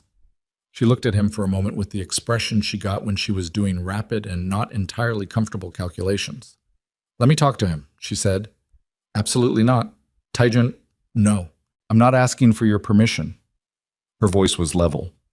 I'm telling you my reasoning. If he sent that text, he sent it because he wants out. He's been inside this long enough to be frightened or guilty or both. He's not going to open up to you. You're what he's afraid of. But I'm the variable he didn't plan for. I'm the one person in this building who he has no established dynamic with. She held his gaze. Let me talk to him, casually. Tell him I asked to have someone escort me to the garden. Give me 20 minutes. He looked at her. He looked at her for a long moment in the low light of the room, at the woman who was 32 weeks pregnant and had been awake all night and had just had her medical care pulled out from under her and had a figure outside her window at 2:47 in the morning, and who was now proposing to walk into a conversation with a potential double agent as though it were a reasonable thing to do before breakfast. He thought about telling her no again. He thought about how that conversation would go. 20 minutes, he said. Dong-hyun stays visible. If Sung-il says or does anything, I'll signal. She stood. What's the signal? Touch the back of your neck. Fine. She moved toward the door. Go do something useful while I'm gone. So. He watched on the East Gate camera. Dong-hyun walked Imani to the compound's inner garden, a walled space with stone paths and winter-bare trees, and a bench near the small fountain that had been turned off for the season. Sung-il was at the gate, standing easy, doing the practice nothing of a man whose job is to appear unremarkable. Imani stopped and looked at him, said something. Sung-il straightened slightly, the way you straighten when someone addresses you directly and you weren't expecting it. He responded. She gestured toward the garden. He fell into step beside her. On the monitor, Tae-jun watched them walk. He couldn't hear the conversation. He could read the body language, which was its own language and one he was fluent in. Sung-il was tense at first, shoulders carried high, movement slightly stiff. Then something happened around the 3rd minute. Imani stopped walking and said something, and Sung-il went very still. And the stillness was not the stillness of a man deciding whether to lie. It was the stillness of a man deciding whether to stop. At minute 11, Sung-il looked at the ground. At minute 14, he said something that took a while to say. At minute 17, Imani touched the back of her neck. Tae-jun was in the garden in 90 seconds. Sung-il saw him coming and didn't run, which told him something. He stood with his hands at his sides and his face arranged into the expression of a man who has decided to stop carrying a weight because it has become heavier than his capacity to pretend otherwise. Start talking, Tae-jun said. Sung-il was 34 years old. He had a wife and a daughter in Incheon, and he had been with the organization since he was 25. And whatever had happened in the past 7 months had done something to the way he inhabited his own body. He looked smaller than his frame, like something essential had been compressed. The photographs, he said.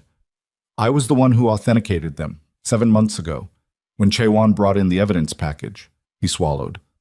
I was the one who ran the verification. I told Chaewon they were authentic. Were they? No. His voice was flat. I knew they weren't. I could see it in the metadata. The location data had been stripped and replaced. It was a clean job, but I knew what to look for because I was the one who was trained to look for it. He paused. I told Jaewon they were authentic anyway. The garden was very quiet. Why? Tae-jun said. Sung-il looked at the dead fountain. Because 3 days before that evidence package arrived, a man came to see me. Not at the compound, at my home. He sat in my kitchen and showed me photographs of my daughter at her school and told me very clearly what would happen if I didn't confirm whatever verification I was asked to do in the next week. He stopped. The man was from the chairman's office. I'd seen him before, at briefings. Name, Han Sik. He runs the chairman's private communications. Tae-jun filed the name. You confirmed the evidence was authentic. Yes. You watched me believe that she had left on her own terms. Sung-il's jaw tightened. Yes. For 7 months. Yes. His voice had gone rougher. I need you to understand. I don't need to understand anything right now. I need information. Tae-jun stepped closer. Not threateningly. Just closer, the way you step closer to something you need to hear clearly. The text last night, the burner. That was me. What changed? 7 months of silence and now a burner text. Sung-il looked at him directly for the first time. She came back, he said, and the moment she came back, Han Dusik contacted me again. Same method. Came to my home, same photographs of my daughter, but this time, he stopped. This time he told me that my job was to track her movements, report her schedule, her condition, where she was at what time. His voice was very controlled. He didn't say what for. He didn't have to. He looked at the stone path. I've been doing this for 9 years. I know what that kind of tracking is preparation for. Armsquites. The garden held the silence. They're not going to wait, Taejun said. No, I don't think they are. Sung-il paused. The meeting day after tomorrow, with the chairman. I think that's the deadline. Whatever they're planning, I think it happens before that meeting or it doesn't happen. Taejun looked at him. Why before? Because after the meeting, if you're sitting across from the old man and you're still operational and she's still alive, the dynamic shifts. He loses the initiative. Sung-il looked up. He doesn't lose initiatives. That's the thing about him that nobody who grew up outside of his direct circle really understands. He plans for the loss of initiative.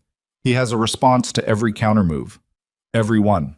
He paused, including this conversation. He knows I'd eventually find someone who'd talk. He knows everything eventually surfaces if you're patient enough to wait for it. So he plans for the surface. He plans for what happens after the reveal. Sung-il's voice dropped. That's why I sent the text, not just to give you the photographs, because I think whatever countermove he has planned, it's already running. It started running the moment she walked through that arrivals gate. Taejun stood very still. What do you know? He said. Specifically. Not enough. I know Handusik. I know the chairman's personal archive has materials I've never been allowed near. I know that 3 weeks ago, before she'd even booked her appointment, someone in the chairman's office pulled the original succession statute from the archive. He paused. Not to read it, to amend it. The cold settled into Taejun's chest like something physical. Amend it, he said. A supplementary clause. I don't know the language, I only know it was processed through the legal documentation office, and the man who processed it hasn't come to work in 12 days. Sung-il held his gaze. He's not sick. His family doesn't know where he is. Taejun went back to the operations room and put every resource he had onto one question. What had been added to the succession statute? Mireille pulled the legal documentation logs. The processing record was there. A supplementary amendment filed 18 days ago under a procedural code that indicated routine maintenance of archival documents. Routine maintenance. An old man who understood how bureaucracy worked, who had built enough of it himself to know which codes got read carefully and which ones got waved through. The actual text of the amendment was not in the digital record, because it had been filed in physical form only, in the archive at the Seongbuk-dong residence. Baekjun sat across from Taejun and looked at the documentation log with his characteristic flat precision. He moved up the timeline, Baekjun said. What? The residence operation. We planned it for day after tomorrow, during your meeting with him. He pointed at the log. If this amendment changes the succession terms in any material way, you need to know what it says before that meeting, not during, before. He paused. We need to go tonight. Jaewon looked up from the other side of the table. He said nothing. He was doing the calculation, and the calculation was visible in the quality of his stillness. Tonight the chairman is at his residence, Donghyun said. Yes. Which means the window we planned, him being absent, doesn't exist. No. So we're talking about an operation inside an occupied residence, Donghyun said, with the chairman's full security complement present. The room was quiet. Tell me what you need, Taejun said to Baekjun. 3 people inside. 1 on the external communications to keep the security system from alerting. 45 minutes in the archive room. He looked at the table. And a reason for at least 2 of the security detail to be elsewhere in the building during that window. I can give you the reason, Jaewon said. Everyone looked at him. I have a standing access to the chairman's communications channel. Routine reporting. If I place a call at the right time, requesting an urgent matter requiring his attention in the east wing of the residence, something that pulls his personal security closer to him rather than to the archive, he'll know it was you, Taejun said. Not if the matter I report is real enough to be credible and small enough to not require his full attention. Something that fits his existing understanding of where we are. Chaewon paused. He thinks we don't know what we know. He thinks I am his loyal deputy reporting routine intelligence. I've been performing that role for 9 years. I can perform it for 45 more minutes. Taejun looked at him. There was a quality in Chaewon's expression that wasn't usually there, something that had surfaced from underneath the controlled precision. Not anger. Something older than anger. You've known longer than you told me, Taijun said. Che-wan didn't look away. I suspected 3 months ago. I didn't have enough to bring you, and I was... He stopped. I was afraid of what you would do if I brought you half a picture. You were protecting me. I was making a judgment call. It may have been the wrong one. He held his gaze. I'm telling you now. The room held the weight of that. Tonight, Taejun said, 2 hours after dark, Baekjun goes in with Donghyun and one other. Chae-won places the call at the 40-minute mark. He looked around the table. Everyone understand their role. Nods. And Sung-il, Taejun said. He looked at Donghyun. He stays in the building, comfortable. He eats. He has access to his phone so he can respond normally to Han Du-sik if contacted. He paused. He is not imprisoned. He is not threatened. He made a choice tonight that cost him something, and we don't add to that cost. Donghyun nodded. One more thing. Taejun looked at the documentation log. The man from the legal office, the one who processed the amendment and hasn't been seen in 12 days. We're looking, Mirai said. Find him. Bob. They went in at 9:47. Taejun wasn't with them. He was at the compound, in the operations room, on a monitor showing 3 separate feeds from the team's equipment.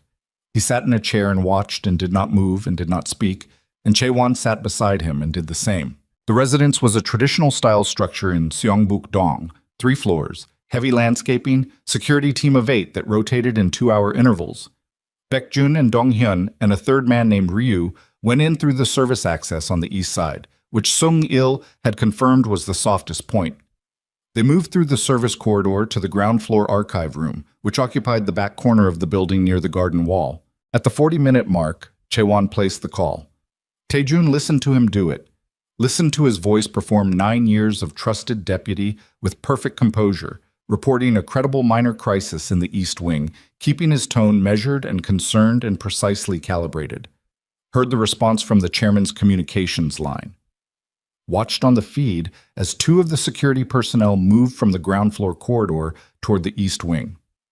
Baekjun had 45 minutes. He used 38. At 10:41, he transmitted 3 words on the secure channel. I have it. They were back at the compound by midnight. Baekjun spread the documents on the operations table. The amendment to the succession statute was 4 pages, dense with legal language, formatted with the formal precision of decades-old institutional documentation. He translated the critical passages as he read. The original Section 7 stands, he said. The biological heir claim, the voting trust, everything, intact. He turned to the second page. But the amendment adds a clause, subsection 7A.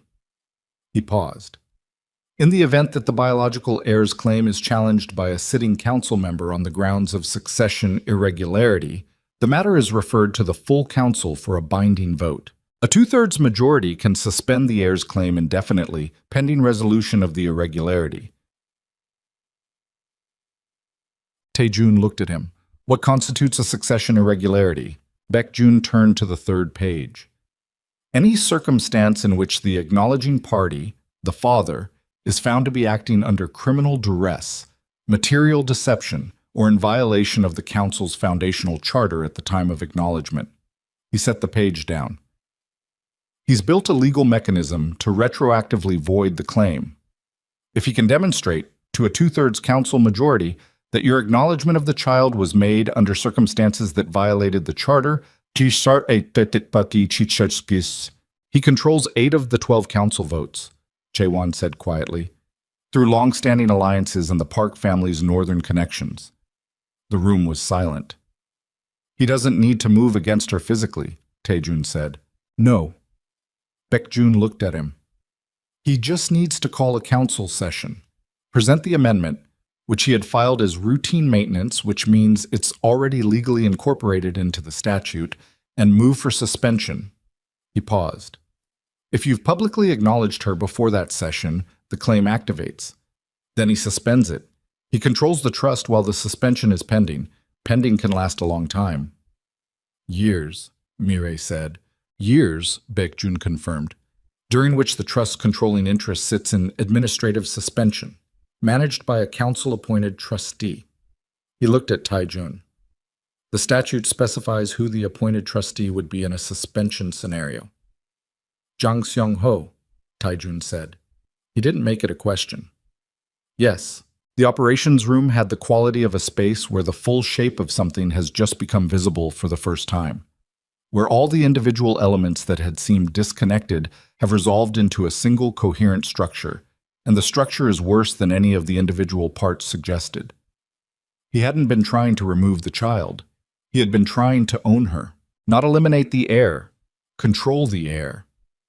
Use the legal mechanics of the succession statute, which he had amended in the dark, quietly, without anyone noticing, to install himself as the effective manager of the voting trust under the guise of administrative procedure. Keep the claim technically alive while draining it of all practical meaning. Let Taijun have his daughter, let him acknowledge her, let the heartwarming reunion play out, and then in the council chamber, with 8 votes already in his pocket, reduce her inheritance to a legal fiction he controlled. And if Taijun refused to acknowledge her, if he tried to prevent the claim from activating in order to protect her from the suspension mechanism, then he never acknowledged his own daughter. The trust remained with the existing structure. Zhang retained his seat. The empire continued under his shadow. Either way, the old man won. Taijun stood up. He walked away from the table and stood at the window and looked at the compound courtyard in the midnight dark and felt the full architecture of it settle around him. 11 years. The man who had sat across from him at his father's desk and said, "I will help you build this," had been engineering this. Not for 7 months, not for a year, but for 11 years. Every piece of guidance, every strategic recommendation, every alliance, every council relationship, every procedural norm that had been quietly shaped and reshaped, all of it had been laying the foundation for this specific mechanism. For the moment when Tae-jun produced an heir outside the approved structure, and the old man's decades of patient construction would be worth everything he had invested in them. The window was cold under his palm. He thought about the dinner in March. The old man 3 seats down, asking Imani about her mother with the mild and interested warmth of a man who had nothing but goodwill. Watching her across the table and calculating. Tae-jun. Chae-won's voice. He turned. Chae-won's phone was on the table, and his face had the blast radius quality again. Mirai found the legal officer, Chae-won said, the one who processed the amendment. Where? He's alive. A pause. He's in the chairman's second property in Gapyeong. He's been there for 12 days. He's not being held by force. He went voluntarily. He's being paid to stay silent and stay out of Seoul until the council session. What council session? Tae-jun said. The emergency session Chairman Zhang has called for tomorrow morning. Chae-won looked at him. 8 a.m. The notification went out an hour ago. All 12 family heads. The chairman has requested an urgent matter of succession procedure be heard by the full council. He paused. He's moved the timeline. The room was very still. He knows, Tae-jun said. He knows we were at the residence tonight. Probably knew before Baekjun was back in the car. Chae-won's voice was controlled and precise, and underneath both things was something bleak. He planned for us to go to the residence. He planned for us to find the amendment. He wanted us to know what he'd built before the council session so that I'd walk into that chamber already knowing I'd lost, Tae-jun said. The silence held. The session is at 8 a.m., he said. He looked at the clock on the wall. 7 hours and 12 minutes. Chae-won said nothing. If I don't attend, he calls the session anyway and moves forward unopposed. He presents the amendment, he calls the procedural vote, and without me in the room, there's no counter-argument and no... If you attend, Chae-won said, he still has 8 votes. The amendment stands, the suspension mechanism activates the moment you publicly acknowledge her, and he moves for suspension at the session. Unless I walk in with enough evidence of the forgery operation to turn the council against him before the vote. We have the documents, the forgery chain, Sung-il's testimony. Chae-won paused. He'll have anticipated that too. He'll have a response. What response? Chae-won looked at him directly. You. A pause.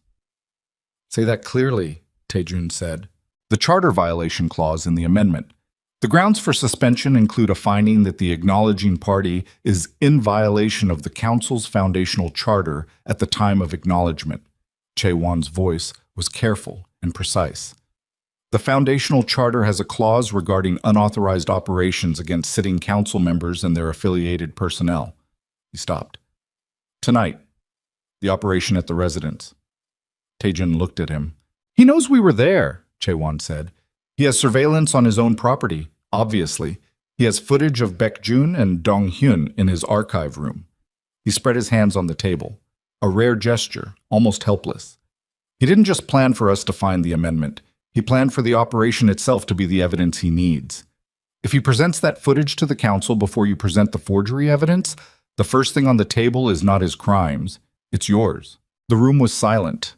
Taejun stood at the window with the compound dark outside and the clock reading 12:22 and the council session 7 hours and 38 minutes away, and he understood, with the complete, clear, cold understanding of a man who has just watched a trap close from the inside, that Chairman Jang Seong-ho had not been waiting for him to make a move. He had been waiting for him to make this move. Every step Taejun had taken in the past 36 hours, moving Imani to the compound, pulling the forgery documents, bringing Sung-il in, running the residence operation, had been not just anticipated but engineered. The old man had left breadcrumbs so perfectly calibrated to what Taejun would do that following them had felt like intelligence. It had been the opposite of intelligence. It had been walking exactly the path he had been designed to walk. And at the end of the path was a council chamber at 8 a.m., where a man with 8 votes and 60 years of patience and footage of an unauthorized operation was going to reduce Taejun's daughter to a legal abstraction before she had drawn her first breath. He looked at Chaewon. "Get me Sung-il," he said, not to question him. "I need to know one thing." He paused. "Han Du-sik, the man from the chairman's office who threatened his family. How regular is his contact with Sung-il?" Chaewon frowned slightly. "Weekly, from what Sung-il described. Check-ins. Next check-in scheduled. Tomorrow morning, 7 a.m. 1 hour before the council session, Taejun looked at the operations table, the forgery documents, the succession statute, the amendment, the photograph verification report.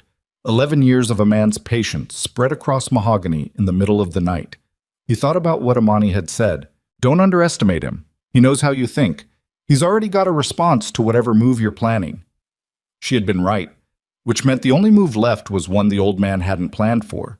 Not because Taejun was smarter, not because he had better information or better resources or a cleaner legal position, because he didn't have any of those things right now, but because there was one variable in all of this that Chairman Jang had spent 60 years learning to treat as expendable.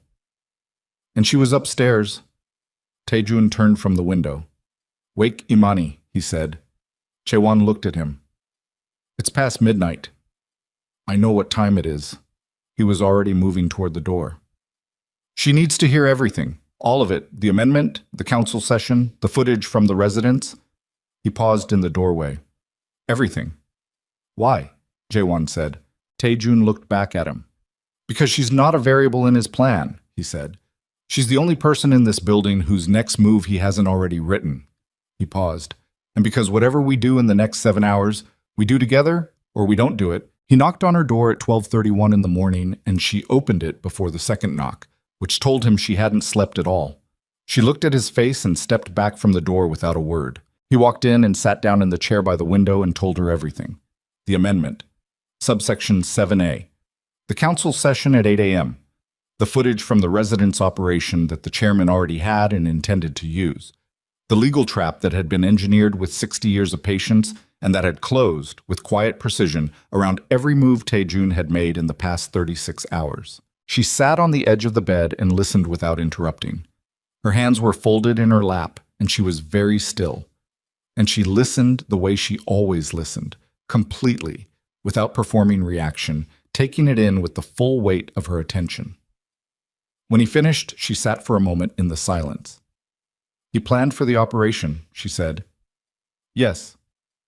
"He wanted you to go to the residence." "Yes. And now he has footage of your people in his archive room, which he will present to the council before you can present the forgery evidence, which means the first thing on the table tomorrow morning is not what he did to us. It's what you did tonight." "Yes." She looked at the window. The compound was dark outside, the garden barely visible. She was quiet for a long moment. "What do you need from me?" she said. He looked at her. "I need you to think, not as someone this was done to, as someone who understands how he thinks." He paused. "You said he's had a response planned for every move. You were right. But there's one move he didn't plan for because he's never once in 60 years treated love as a functional variable. To him, it's noise, sentiment, something that clouds judgment and creates exploitable weakness." He held her gaze. "He doesn't understand that it can also be a strategy." She looked at him for a long time. "What are you saying?" "I'm saying I walk into that council chamber at 8 a.m., and I don't defend myself. I don't present the forgery evidence first. I don't counter the footage." He leaned forward. "I acknowledge her. In front of the full council, before he can move for suspension, before he can present anything, I stand up and I acknowledge my daughter as my legal heir, and I do it on the record, in the chamber, with every family head present." Imani stared at him. "The moment you do that, the suspension mechanism activates," she said. "He moves immediately. He has 8 votes. He has 8 votes if all 8 vote as he expects them to." "Why wouldn't they?" "Because immediately after I acknowledge her, I present everything. The forgery documents, the forged seal, Sung Il's testimony, the fabricated evidence package, the amendment itself, which he filed in secret, which not one of those 12 family heads was consulted about, which was inserted into the foundational statute of their collective organization without their knowledge or consent." He paused. "These are men who have built empires on the principle that the rules of the council apply equally to everyone within it. He changed those rules without telling them, in secret, to benefit himself." He looked at her. "How many of those 8 votes hold when they understand he amended the statute they've all operated under without asking any of them?" She was quiet. "It's not enough," she said. "Maybe you peel 2-3 votes. You still need a majority to defeat the suspension. You need 7 votes against it. I need 7 votes against it, or the suspension passes and the trust goes into administrative limbo under his control. And the footage from tonight. I own the footage from tonight. I don't deny it. I stand up in that room and I say, yes, I ran an operation against a sitting council member's residence. I did it because that sitting council member forged documentation using my personal seal to expel the mother of my child, and has spent the past 7 months engineering a legal mechanism to steal my daughter's inheritance. I did it because the organization's own investigation process had been compromised by the man I was investigating." He paused. "I put it all on the table. Everything. I don't hide anything." She looked at him. "That's not a legal strategy. That's a confession followed by a character argument." "Yes. You're asking 12 men who built their power on procedural control to abandon procedure and vote on character. I'm asking them to look at what he did and decide whether the man who did it deserves to run the organization they've all invested in." He held her gaze. "These aren't 12 men who are loyal to Jang Seong-ho. They're 12 men who have been working with him because he's been useful. The moment he stops being useful, the moment he becomes a liability, their calculus changes." Imani pressed her lips together. She was doing the math. He could see her doing it, working through the variables with the rapid and unsentimental precision that had always been one of the things about her that made him trust her judgment above almost anyone else's. "You need someone to go first," she said, "before the vote. One family head who breaks from the chairman's block publicly, before the tally, so the others have cover to follow." She looked at him. "Who?" He had been thinking about this since the operations room. "Shin Myung-rok," he said, "head of the Shin family. He's been in the chairman's block for 8 years, but 3 years ago the chairman blocked a northern expansion Shin had been developing for 2 years. Shin absorbed the loss and said nothing publicly, but he's been positioning for leverage ever since." He paused. "And he has a daughter, 22 years old. He understands what it means to protect a child. You have 36 hours, 7 hours, to approach him before the session. I have Chaewon call him in the next hour, not to persuade, to inform. Chaewon gives him the full picture, the forgery, the amendment, all of it, and lets him make his own decision." He paused. "I don't ask him for his vote. I give him the information, and I let him be a man who makes his own choices." She was quiet for a moment.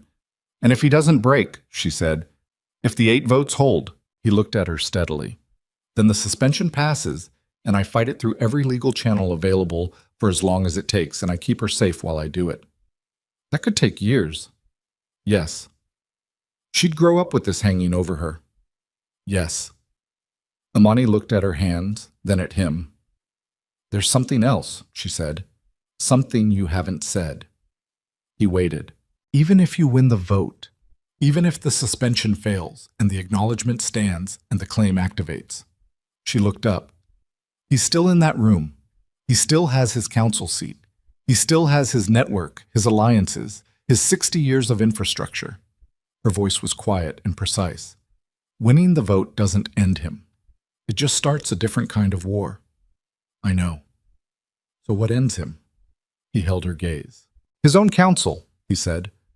If I can demonstrate to the full 12 that he forged documentation using the organization's official seal, my seal, but under the authority of the organizational structure, then what he did isn't a personal crime between him and me. It's a crime against the charter, against the council itself. He paused. The charter has provisions for removal of a council member found to have acted against the fundamental interests of the organization. It requires a 2/3 majority. 8 votes. 8 votes. Yes. She looked at him. So you need the same 8 votes to remove him that he needs to suspend her claim. Yes. Which is why the order matters. I present everything in the right sequence, in the right room, in the right way. Acknowledgement first, then evidence, then the amendment he filed without their consent. And I give those 8 men a reason to look at him differently before they vote on anything. The room was quiet. Outside, the compound held its armed silence. The clock on the wall read 12:54. Imani looked at the wooden bird on the windowsill, then back at him. Go do it, she said. All of it. Call Chae-won. Get Shin Myung-rok on the phone. She paused. And Tae-jun. He looked at her. Don't lose, she said. Not theatrically, not as a declaration, just directly, the way she said everything that mattered, straight and clean and without ornament. He stood. He moved toward the door. I need one thing from you, he said. Name it. Stay in this building until I'm back. No exceptions. Not for the hospital, not for anything. He looked at her. Dong-hyun stays on this floor personally. Not a rotation. Him, specifically, until I return. She held his gaze for a moment. Then she nodded. He left. The next 4 hours were the most precisely executed 4 hours of his operational life. Chae-won reached Shin Myung-rok at 1:15. The call lasted 22 minutes. Chae-won reported afterward that Shin had listened to the full account without interrupting and had said, at the end, 4 words. Send me the documents. Not a commitment, not a refusal. 4 words that meant he was reading. Mireille and Baekjun spent the remaining hours assembling the presentation package. Not a legal brief, not a formal document, but a structured account of events with every piece of supporting evidence attached in the sequence that told the clearest story. The forged seal, the signature analysis, Sung-il's signed statement, the fabricated evidence package timeline, the succession amendment and its filing record, the phone records between the chairman and the Park family, the financial trail connecting the fake evidence to Park's asset portfolio. Tae-jun reviewed it at 4 a.m. and made 3 changes and approved it. At 5:30, he went upstairs and showered and put on a dark suit and looked at himself in the mirror for a moment, just a moment, and then went back downstairs. At 6:45, his car pulled out of the compound gates. The council chamber was in a building in Jongno that presented itself to the outside world as a private investment firm. 9th floor. A room with a long table, 12 chairs, no windows. The kind of room that had heard things that couldn't leave it. He arrived at 7:58. 8 of the 12 family heads were already seated. 3 others came in behind him within the next 4 minutes. The 12th, Shin Myung-rok, arrived at 8:03, the last to sit, and he sat down at the far end of the table without looking at the chairman, which told Tae-jun exactly nothing and everything. Chairman Jang Seong-ho was already seated at the head of the table, 71 years old, small-framed, precise in his movements, wearing a charcoal suit that fit him the way well-made things fit people who have always expected quality as a baseline. His face was the face of a man who had been managing difficult rooms for half a century, composed, attentive, giving nothing away. He looked at Taijun when he entered and gave him a nod that was warm and familiar and completely hollow. Taijun. His voice was the same as it had always been. Molt. Paternal. The voice of the man who had sat across from a 24-year-old inheriting an empire and said, "I will help you build this." "I'm glad you came." Taijun sat down. He looked at the old man. "Let's begin," he said. Chairman Jiang opened the session with the procedural efficiency of someone who had been running council sessions for longer than most of the men in the room had been alive. He outlined the matter at hand, a succession procedure question requiring council attention. His voice was measured, his language precise, his manner that of a man doing routine organizational maintenance. Nothing in his presentation suggested crisis. Nothing suggested urgency. He was performing calm so perfectly that the performance itself was a kind of weapon, a signal to the 8 men in his block that there was nothing to be alarmed about, that this was simply a formality, that they should vote as planned and go home. He presented the amendment.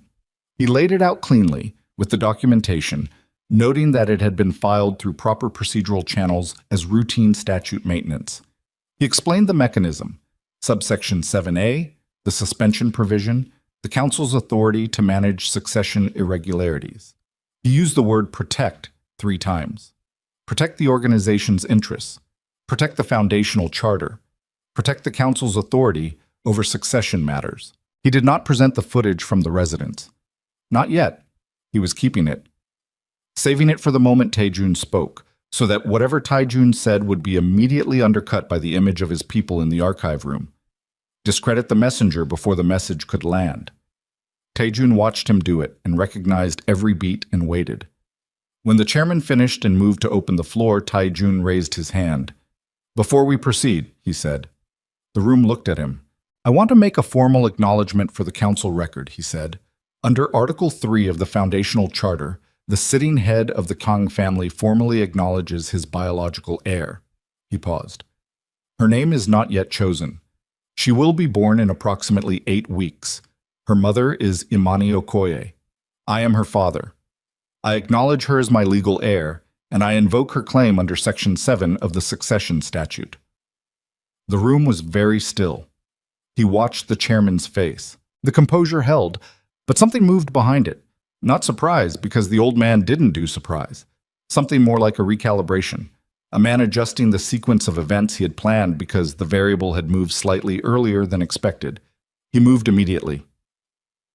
Under subsection 7A, I move that the council consider, "I have a presentation for the council," Taijun said, "before any motion is entertained." "The motion is already on the floor." "There is no motion on the floor until it is seconded," said a voice from the far end of the table. Everyone looked at Shin Myung-rok. He had his hands folded on the table in front of him, and he was looking at the chairman with an expression that was neutral and opaque and had no warmth in it. "Let him speak," Shin said. "I'd like to hear what he has to say."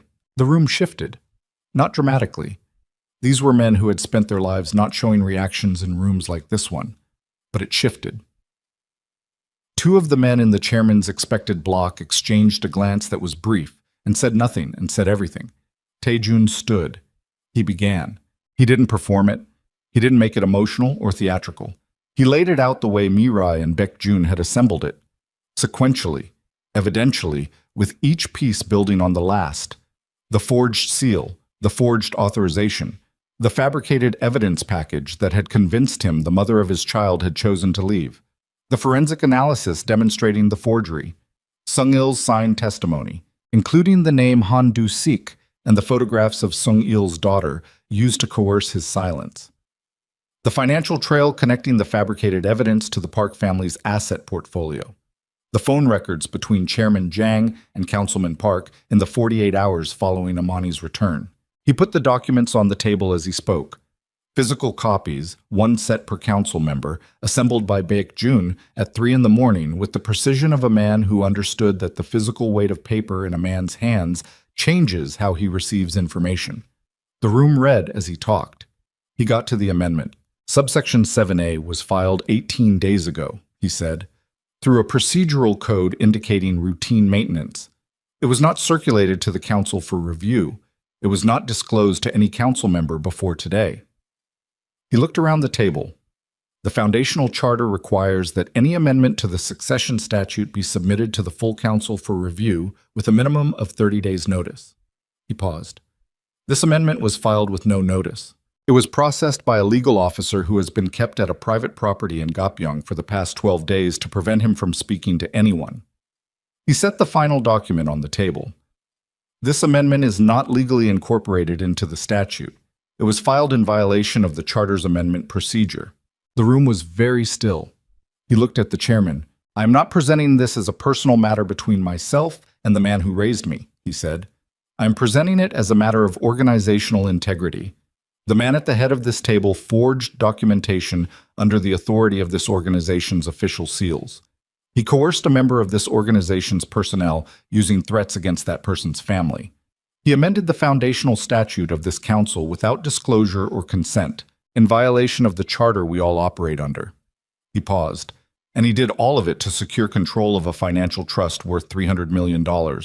Not for the organization, but for himself. Silence. He sat down. The chairman looked at him. The composure was still there. The old man was extraordinary. He would give him that. The composure was genuinely extraordinary.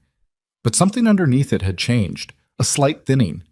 The look of a man who has watched a plan he has spent years building take damage he did not fully anticipate and is now assessing the structural integrity in real time. "The council," the chairman said, his voice still measured, "should be aware that last night, members of Kang Tae-jun's organization conducted an unauthorized operation against my private residence. I know, Tae-jun said. The chairman paused. "I know you have the footage," Tae-jun said. "I ran the operation.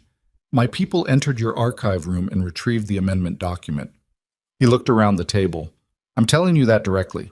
I'm not denying it. I ran the operation because the organization's official investigation channels had been compromised by you, and I had no clean path to the evidence through proper procedure." Tiki-chiki. He paused. "I'll accept whatever sanction the council determines is appropriate for that operation. That question belongs to this room, but it does not change what the documents on the table in front of you say." The room was quiet. One of the council members, Kim Tae-soo, the head of the Kim family, who had been in the chairman's block for 11 years, was looking at the amendment document. He was reading it slowly. His jaw was set in a way it hadn't been set at the beginning of the session. "The 30-day notice requirement," Kim Tae-soo said.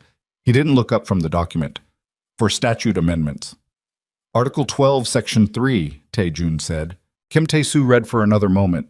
Then he set the document down. Then he looked at the chairman. He didn't say anything. He just looked at him. The chairman met his gaze.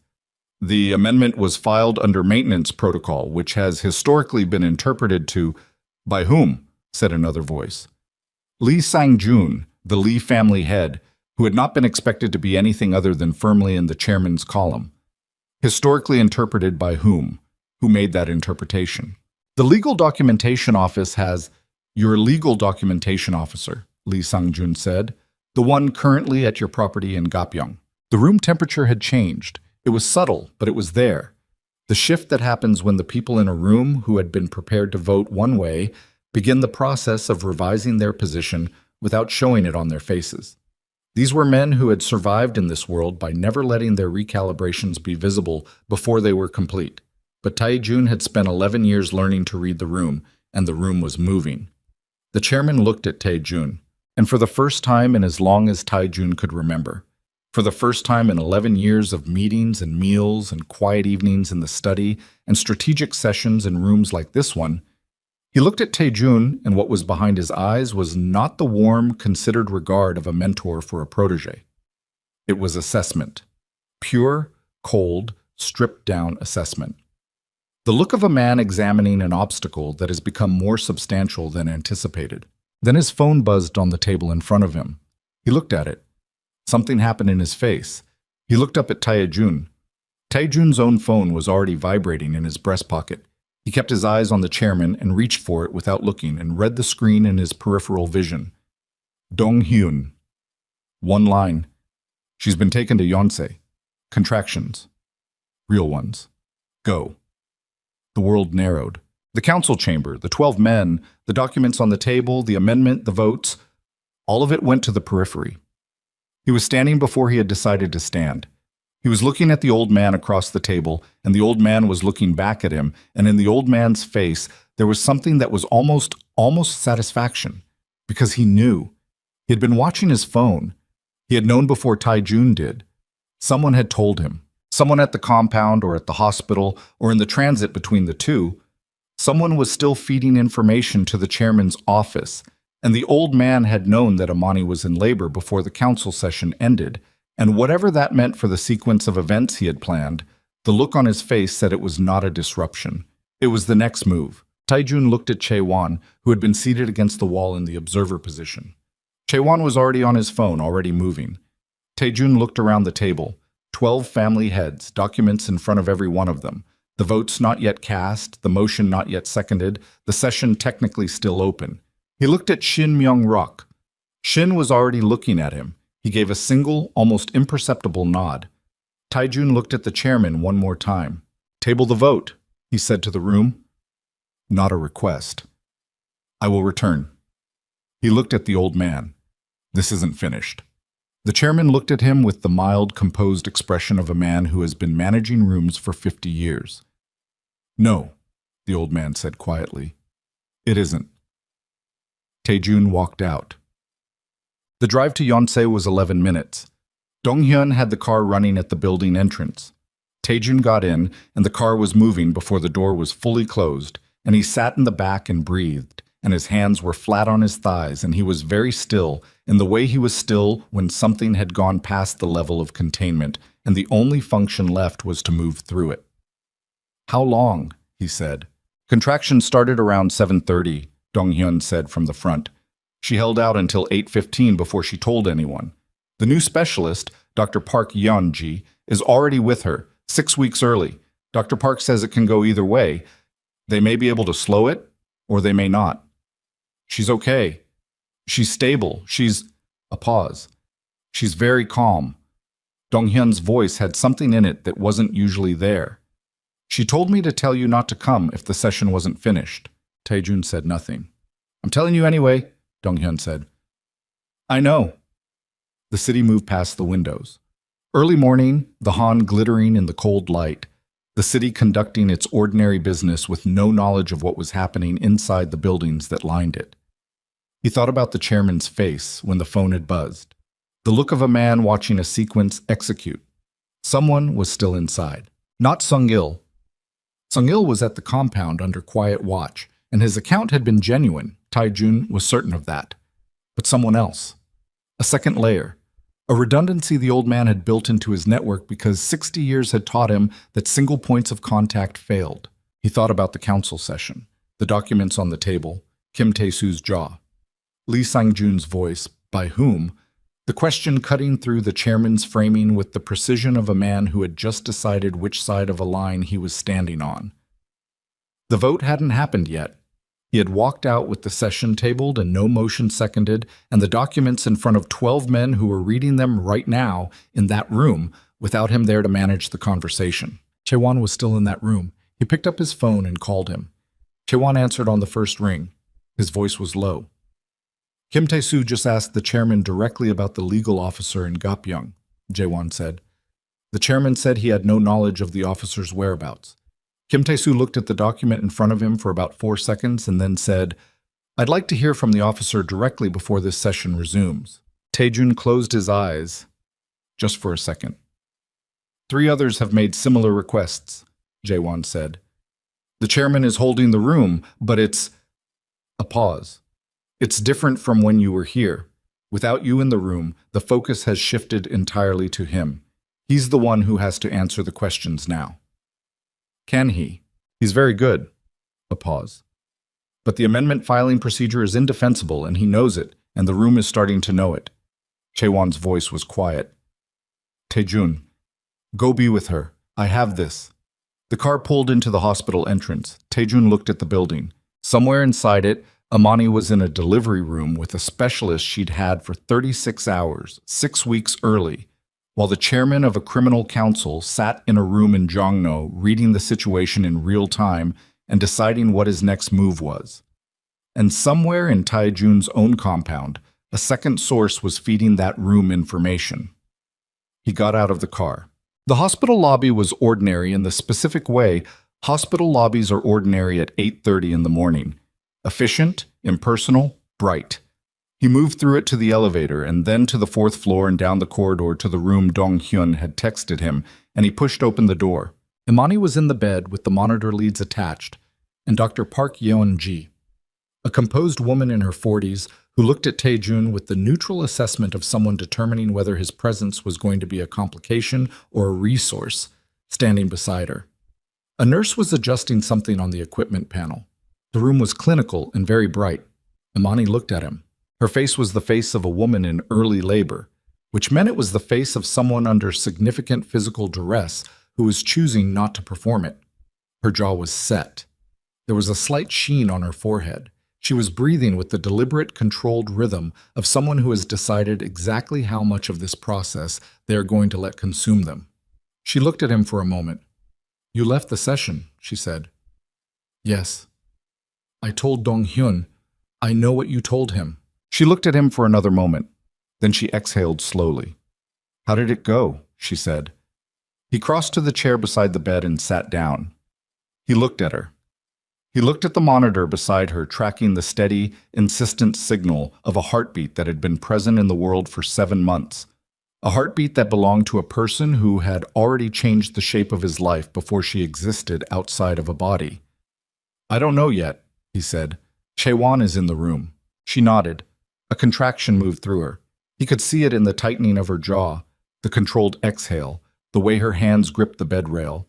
And he reached over and put his hand over hers without thinking about it. Just instinct.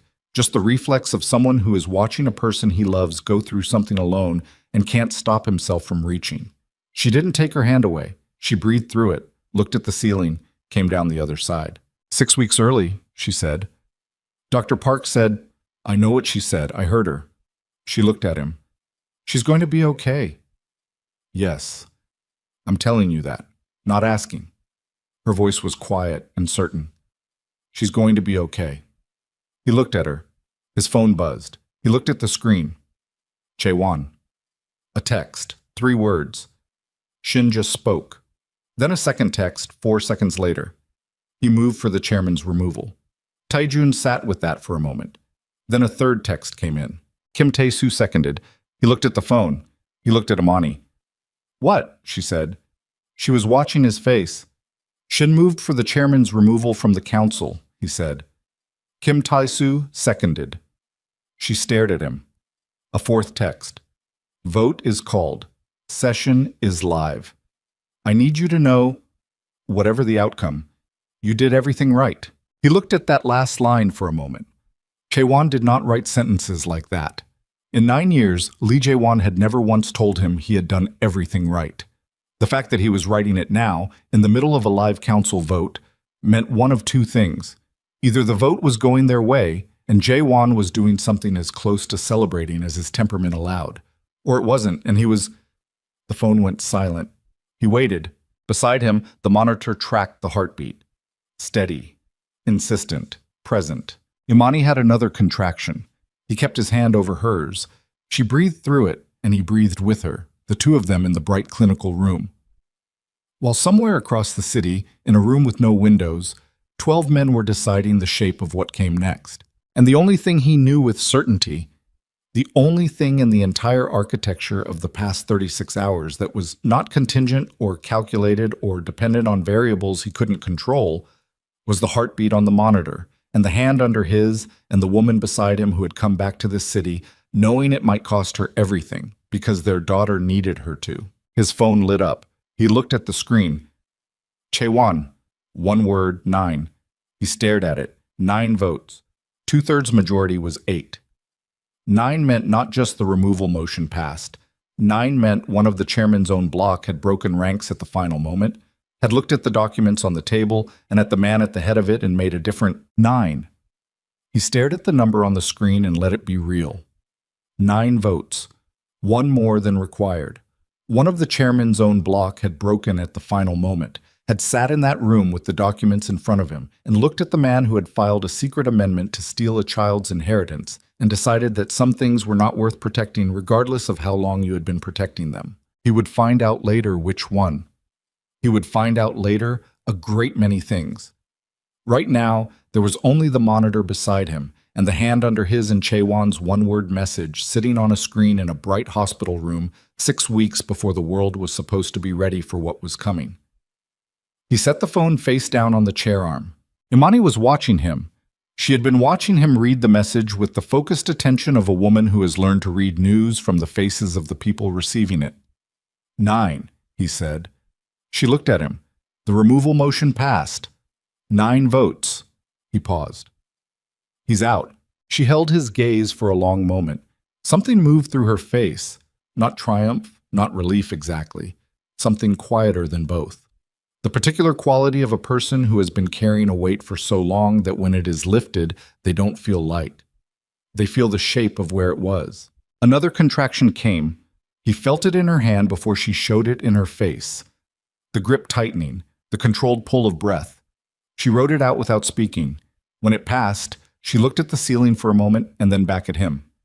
Is it over? She said. He thought about what over meant. The council vote. The removal. The amendment voided by its own improper filing process. His daughter's claim intact, her inheritance secure. The mechanism built to steal it collapsed under the weight of its own exposure. Over in the sense that the immediate structure of the threat had been dismantled. The institutional part, he said. Yes. She understood the qualification. She always understood his qualifications. The rest, she said. The rest takes time. She nodded slowly. Dr. Park Yeonji appeared in the doorway and looked at the monitor and then at Imani with the focused calm of someone who has been through this particular kind of night many times and has developed a relationship with it that is purely functional. The contractions are 4 minutes apart, she said. We're not slowing this down. She's coming today. Imani closed her eyes for a moment. When she opened them, they were very clear. Okay, she said. Eyes. She was born at 11:47 in the morning. She came into the world with the specific urgency of someone 6 weeks ahead of schedule, small and indignant and very loud about both. And Dr. Park placed her on Imani's chest, and the room contracted to the size of that moment, and everything outside it. The council chamber, the documents, the vote, the 11 years of architecture that had been built and weaponized and dismantled, all of it went to a distance that felt almost theoretical. Taejun stood at the side of the bed and looked at his daughter. She was the smallest person he had ever seen. She had a full head of dark hair in her mother's jaw, and she was making her objection to the external world known with considerable force for someone who weighed approximately 4 pounds. The nurse was doing the necessary clinical things, and Dr. Park was monitoring, and the room was full of controlled professional activity. And in the middle of all of it, Imani was looking at the baby on her chest with an expression he had never seen on her face before and would never find a word for.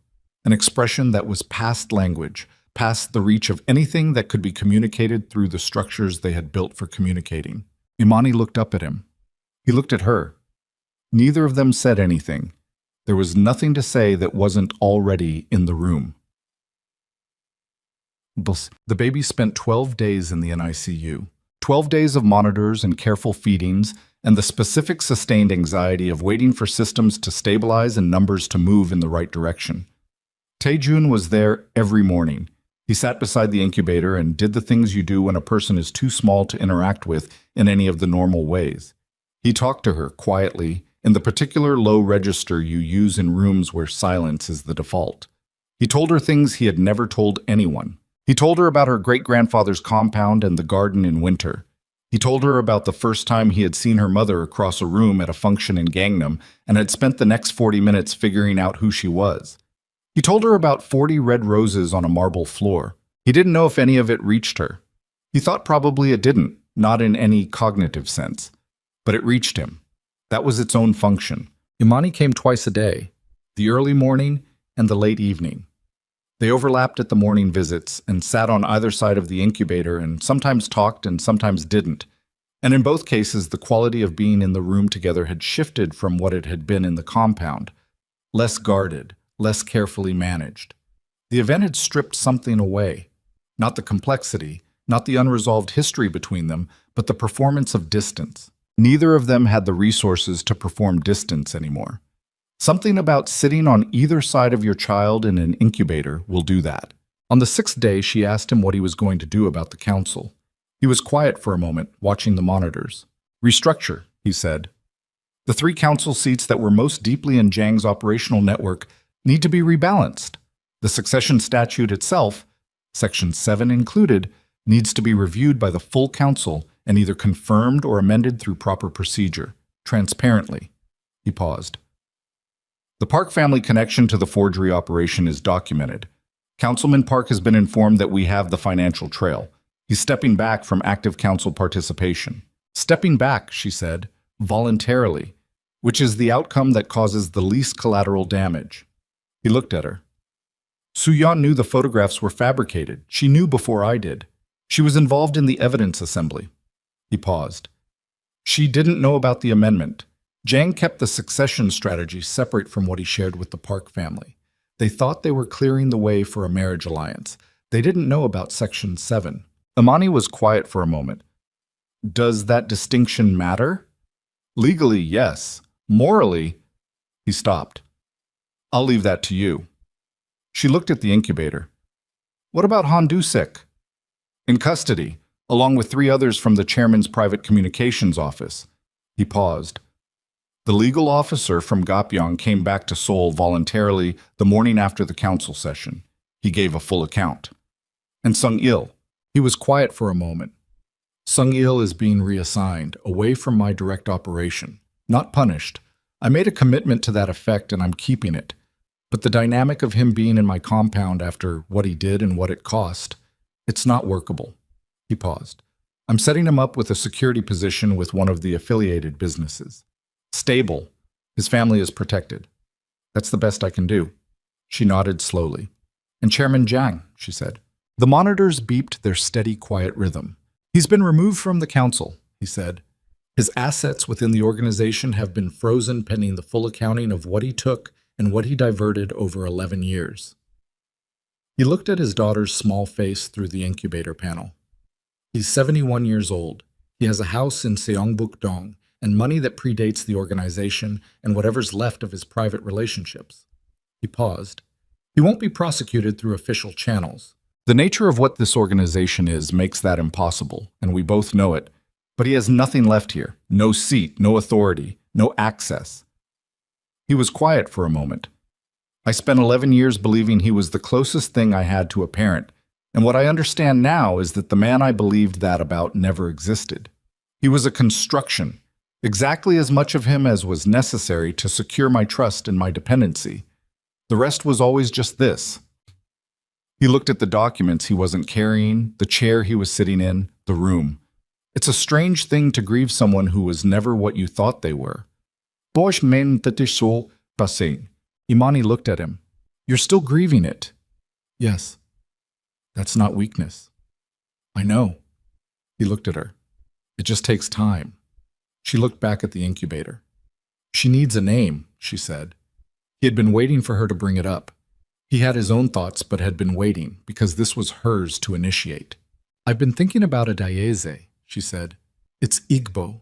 It means daughter of a king. She paused. My grandmother used to say it was the name you gave a girl you expected great things from. She looked at him. But I don't know if you... A Daeze, he said. She looked at him. It's right, he said. She looked at the baby for a long moment. Then something in her face did the thing it had done in the delivery room. The thing past language, the expression that didn't have a category yet, the one he was going to spend a long time learning. A Daeze, she said quietly, trying the weight of it, letting it settle. On the 12th day, the doctors cleared her to leave the NICU. She went home to Amani's room at the compound. The corner room with the 2 reinforced walls and the window looking out onto the garden, the room Amani had chosen to trust. And the 3 of them spent the first night in the particular suspended reality of new parenthood, which operates outside of normal time and has its own physics. Adeyeze slept in the intervals between demanding everything, and Amani slept in the intervals between Adeyeze. And Taejun did neither with any success, but found he didn't particularly mind. Around 3 in the morning, he was sitting in the chair by the window with Adeyeze against his chest. She had developed a strong preference for being held upright, which her mother found amusing and which he had accepted as a negotiating position he was not going to win. And the compound was quiet around them in the armed, watchful way it was always quiet. Amani was asleep in the bed. He could hear her breathing. He looked at the window. The garden was winter bare and still, the fountain off, the stone paths empty. The city beyond the walls was doing its 3 a.m. things, the occasional distant sound of traffic, the ambient hum of a city that never fully went quiet. He looked down at Adeyeze. She was awake. She did this. The unexpected alertness, the dark eyes open in the low light, the quality of attention that seemed, for a 12-day-old person, excessive. He had mentioned this to Dr. Park, and she had looked at him with the expression she reserved for new parents, saying new parent things, and told him it was normal. He was not entirely convinced. "You caused a significant amount of disruption," he told her quietly, "before you were born. I want you to know that." She looked at him with her dark eyes. "It wasn't your fault," he said. "I want you to know that too." She made a small sound that was not a protest and not an agreement, and he decided to interpret it as acknowledgement. He looked back at the window. He thought about what Amani had asked, in the hospital room on that first night in the compound. What ends him? And he thought about the answer he had given her, which had been a legal and procedural answer, and he thought about whether it was the true answer. The true answer was, nothing ends a man like Jang Seong-ho in any final sense. He had 71 years of construction behind him. He had the architecture of a lifetime of calculation, the relationships, the debts, the carefully banked goodwill that didn't disappear just because a council had voted him out. He would find other rooms to be in. He would find other tables to sit at. He was the kind of man who always found the next table. What had ended was his access to this table, his claim on this structure, his ability to reach into the Kang organization and shape it toward his own purposes. The instrument he had spent 60 years building had been taken out of his hands, and the hands of the person he had built it for had decided they no longer needed him to hold it. That was the real end of it. Not a dramatic confrontation, not a sentence handed down. An old man at a council table watching 9 hands go up, and understanding in that moment that the investment of a lifetime had been assessed and found insufficient. Taejun thought about whether that was justice. He didn't arrive at a satisfying answer. He wasn't sure satisfying answers were available in the kind of life he lived. What was available was something more durable than satisfaction. The daily fact of the compound, the organization, the work of making it something that didn't have hidden chambers in its architecture, rooms where old men built mechanisms to steal from children.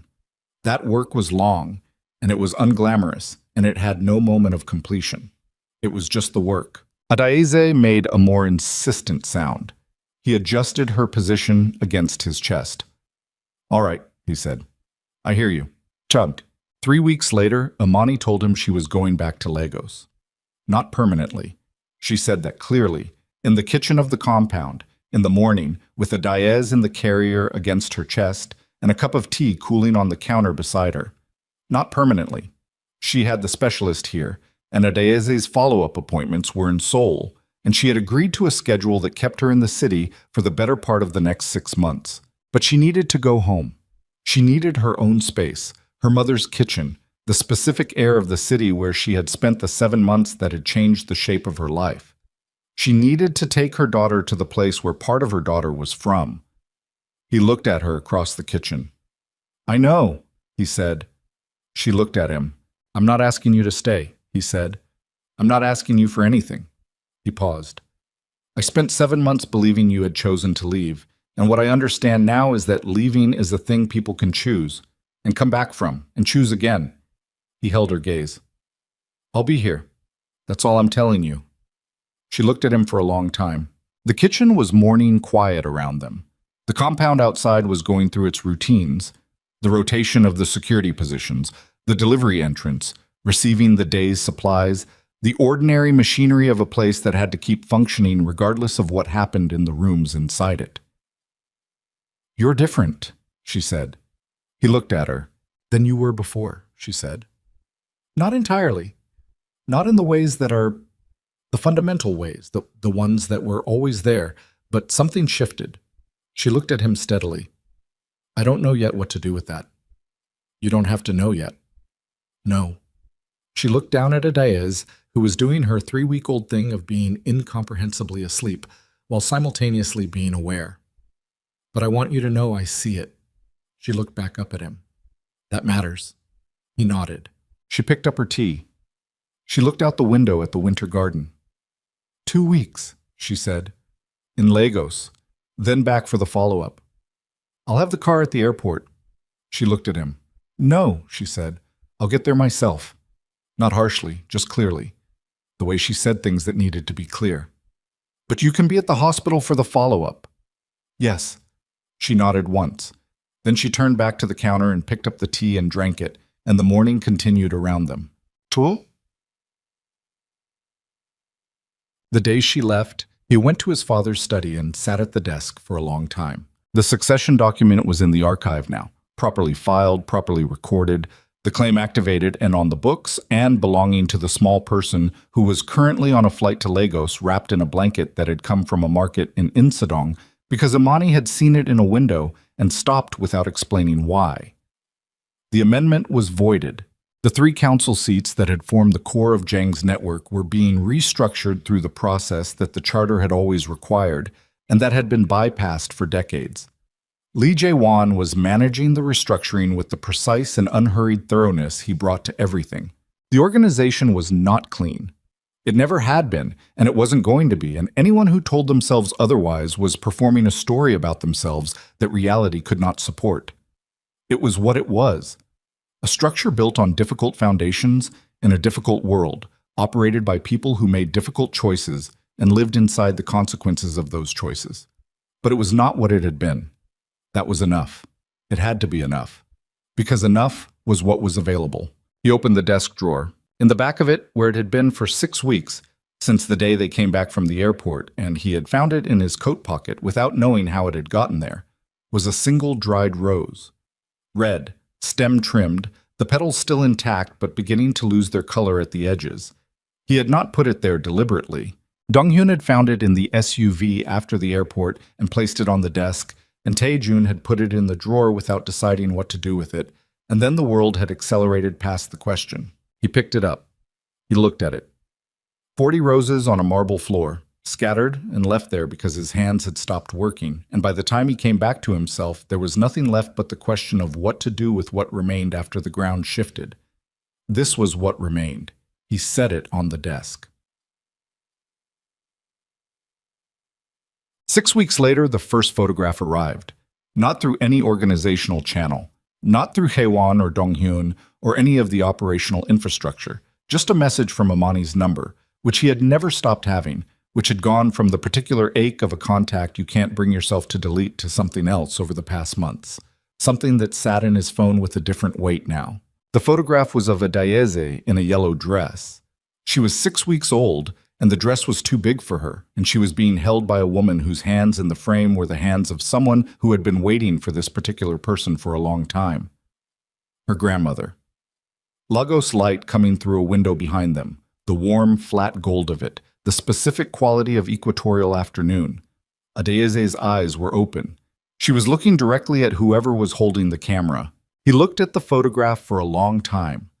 Then he set the phone down on the desk next to the rose and sat in his father's study in the compound that his grandfather had built and his father had expanded and he had fortified, and that was now, for the first time, not just a structure of power, but a place that had a child's name attached to its future. Adeyeze Kang, daughter of a king. He thought about what that meant for a man who had spent 11 years building a kingdom on the understanding that he would hold it alone, who had been raised by a man whose love was a construction, whose guidance was an investment, whose entire 71-year project had been the accumulation of control over things that control could be accumulated over.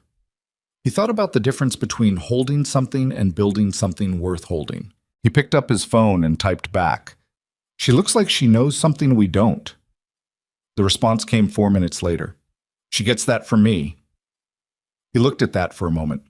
Then something happened in his face that didn't have a category in the register of expressions he had been trained over 11 years to suppress in professional contexts. It stayed there for a while. Outside, the compound went about its business. The rotation changed at the east gate. Mireille sent a report through the secure channel about the restructuring timeline. Baekjun submitted a request for new forensic equipment. The ordinary machinery of a place that ran whether or not the person at the center of it was attending to it. Taejun set the phone down. He picked up the dried rose. He held it for a moment, feeling the dryness of the stem, the brittleness of petals that had been red once and were now the color of something that had been through time and weather and was still intact. Not beautiful the way it had been. Intact. He set it back on the desk. He stayed at his father's desk until the afternoon light had moved all the way across the room and gone. He answered the reports that needed answering. He made the calls that needed making. He signed the documents that bore his seal. His real seal, his actual authority.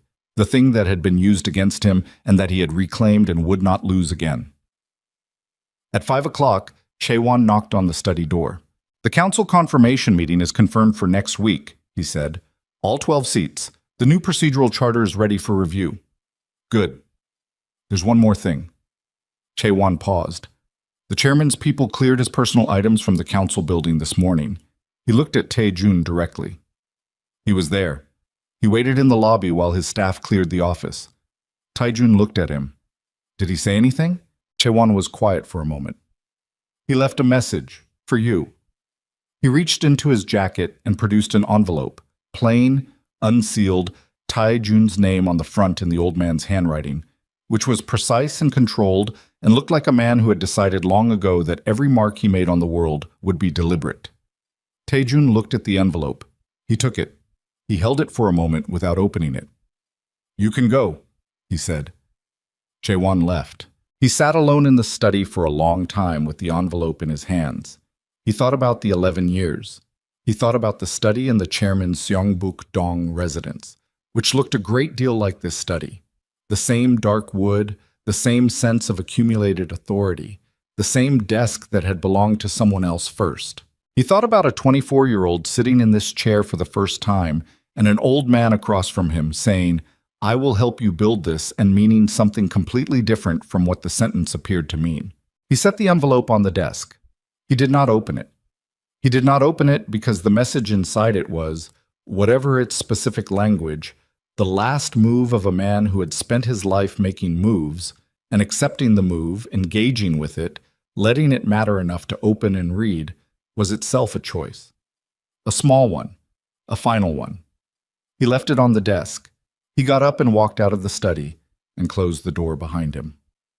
The compound in winter had a particular quality in the late afternoon, the light going gray-gold before it gave out entirely, the stone of the courtyard holding the cold, the bare branches of the garden trees doing their patient thing. He had walked through this courtyard thousands of times. He had walked through it as a young man trying to understand what he had inherited, and as a less young man who had stopped trying to understand it and started simply running it, and as a man in his 30s who had believed for 7 months that love was a thing that could be survived by converting it to something harder. He walked through it now as a man who knew his daughter's name. That was enough. That was, in fact, more than he had known how to ask for. He stood in the courtyard in the fading light and looked at the winter garden and thought about Lagos and yellow dresses and a pair of dark eyes looking directly at the camera. He thought about a follow-up appointment in 3 weeks, and a car he had been told not to send, and a hospital corridor and the specific discipline required to be in a process that didn't have a clear endpoint yet, that was still assembling itself, still finding its shape, still deciding what it was going to be. He thought about the 40 roses. He had come to that airport carrying 40 roses for the wrong future, and the wrong future had scattered them across a marble floor. And out of the wreckage of the wrong future, the right one had been standing 20 meters away with a worn envelope full of forged documents, and 7 months of a grief she had managed alone in a daughter who was going to grow up knowing her name meant something. 1 rose on a desk. 1 family finding its shape. 1 man standing in a winter courtyard understanding, for the first time in 11 years, that the hardest thing he had ever done was not building an empire. It was deciding what to do with it once he understood what it had cost. He stood in the cold for a while longer. Then he went inside.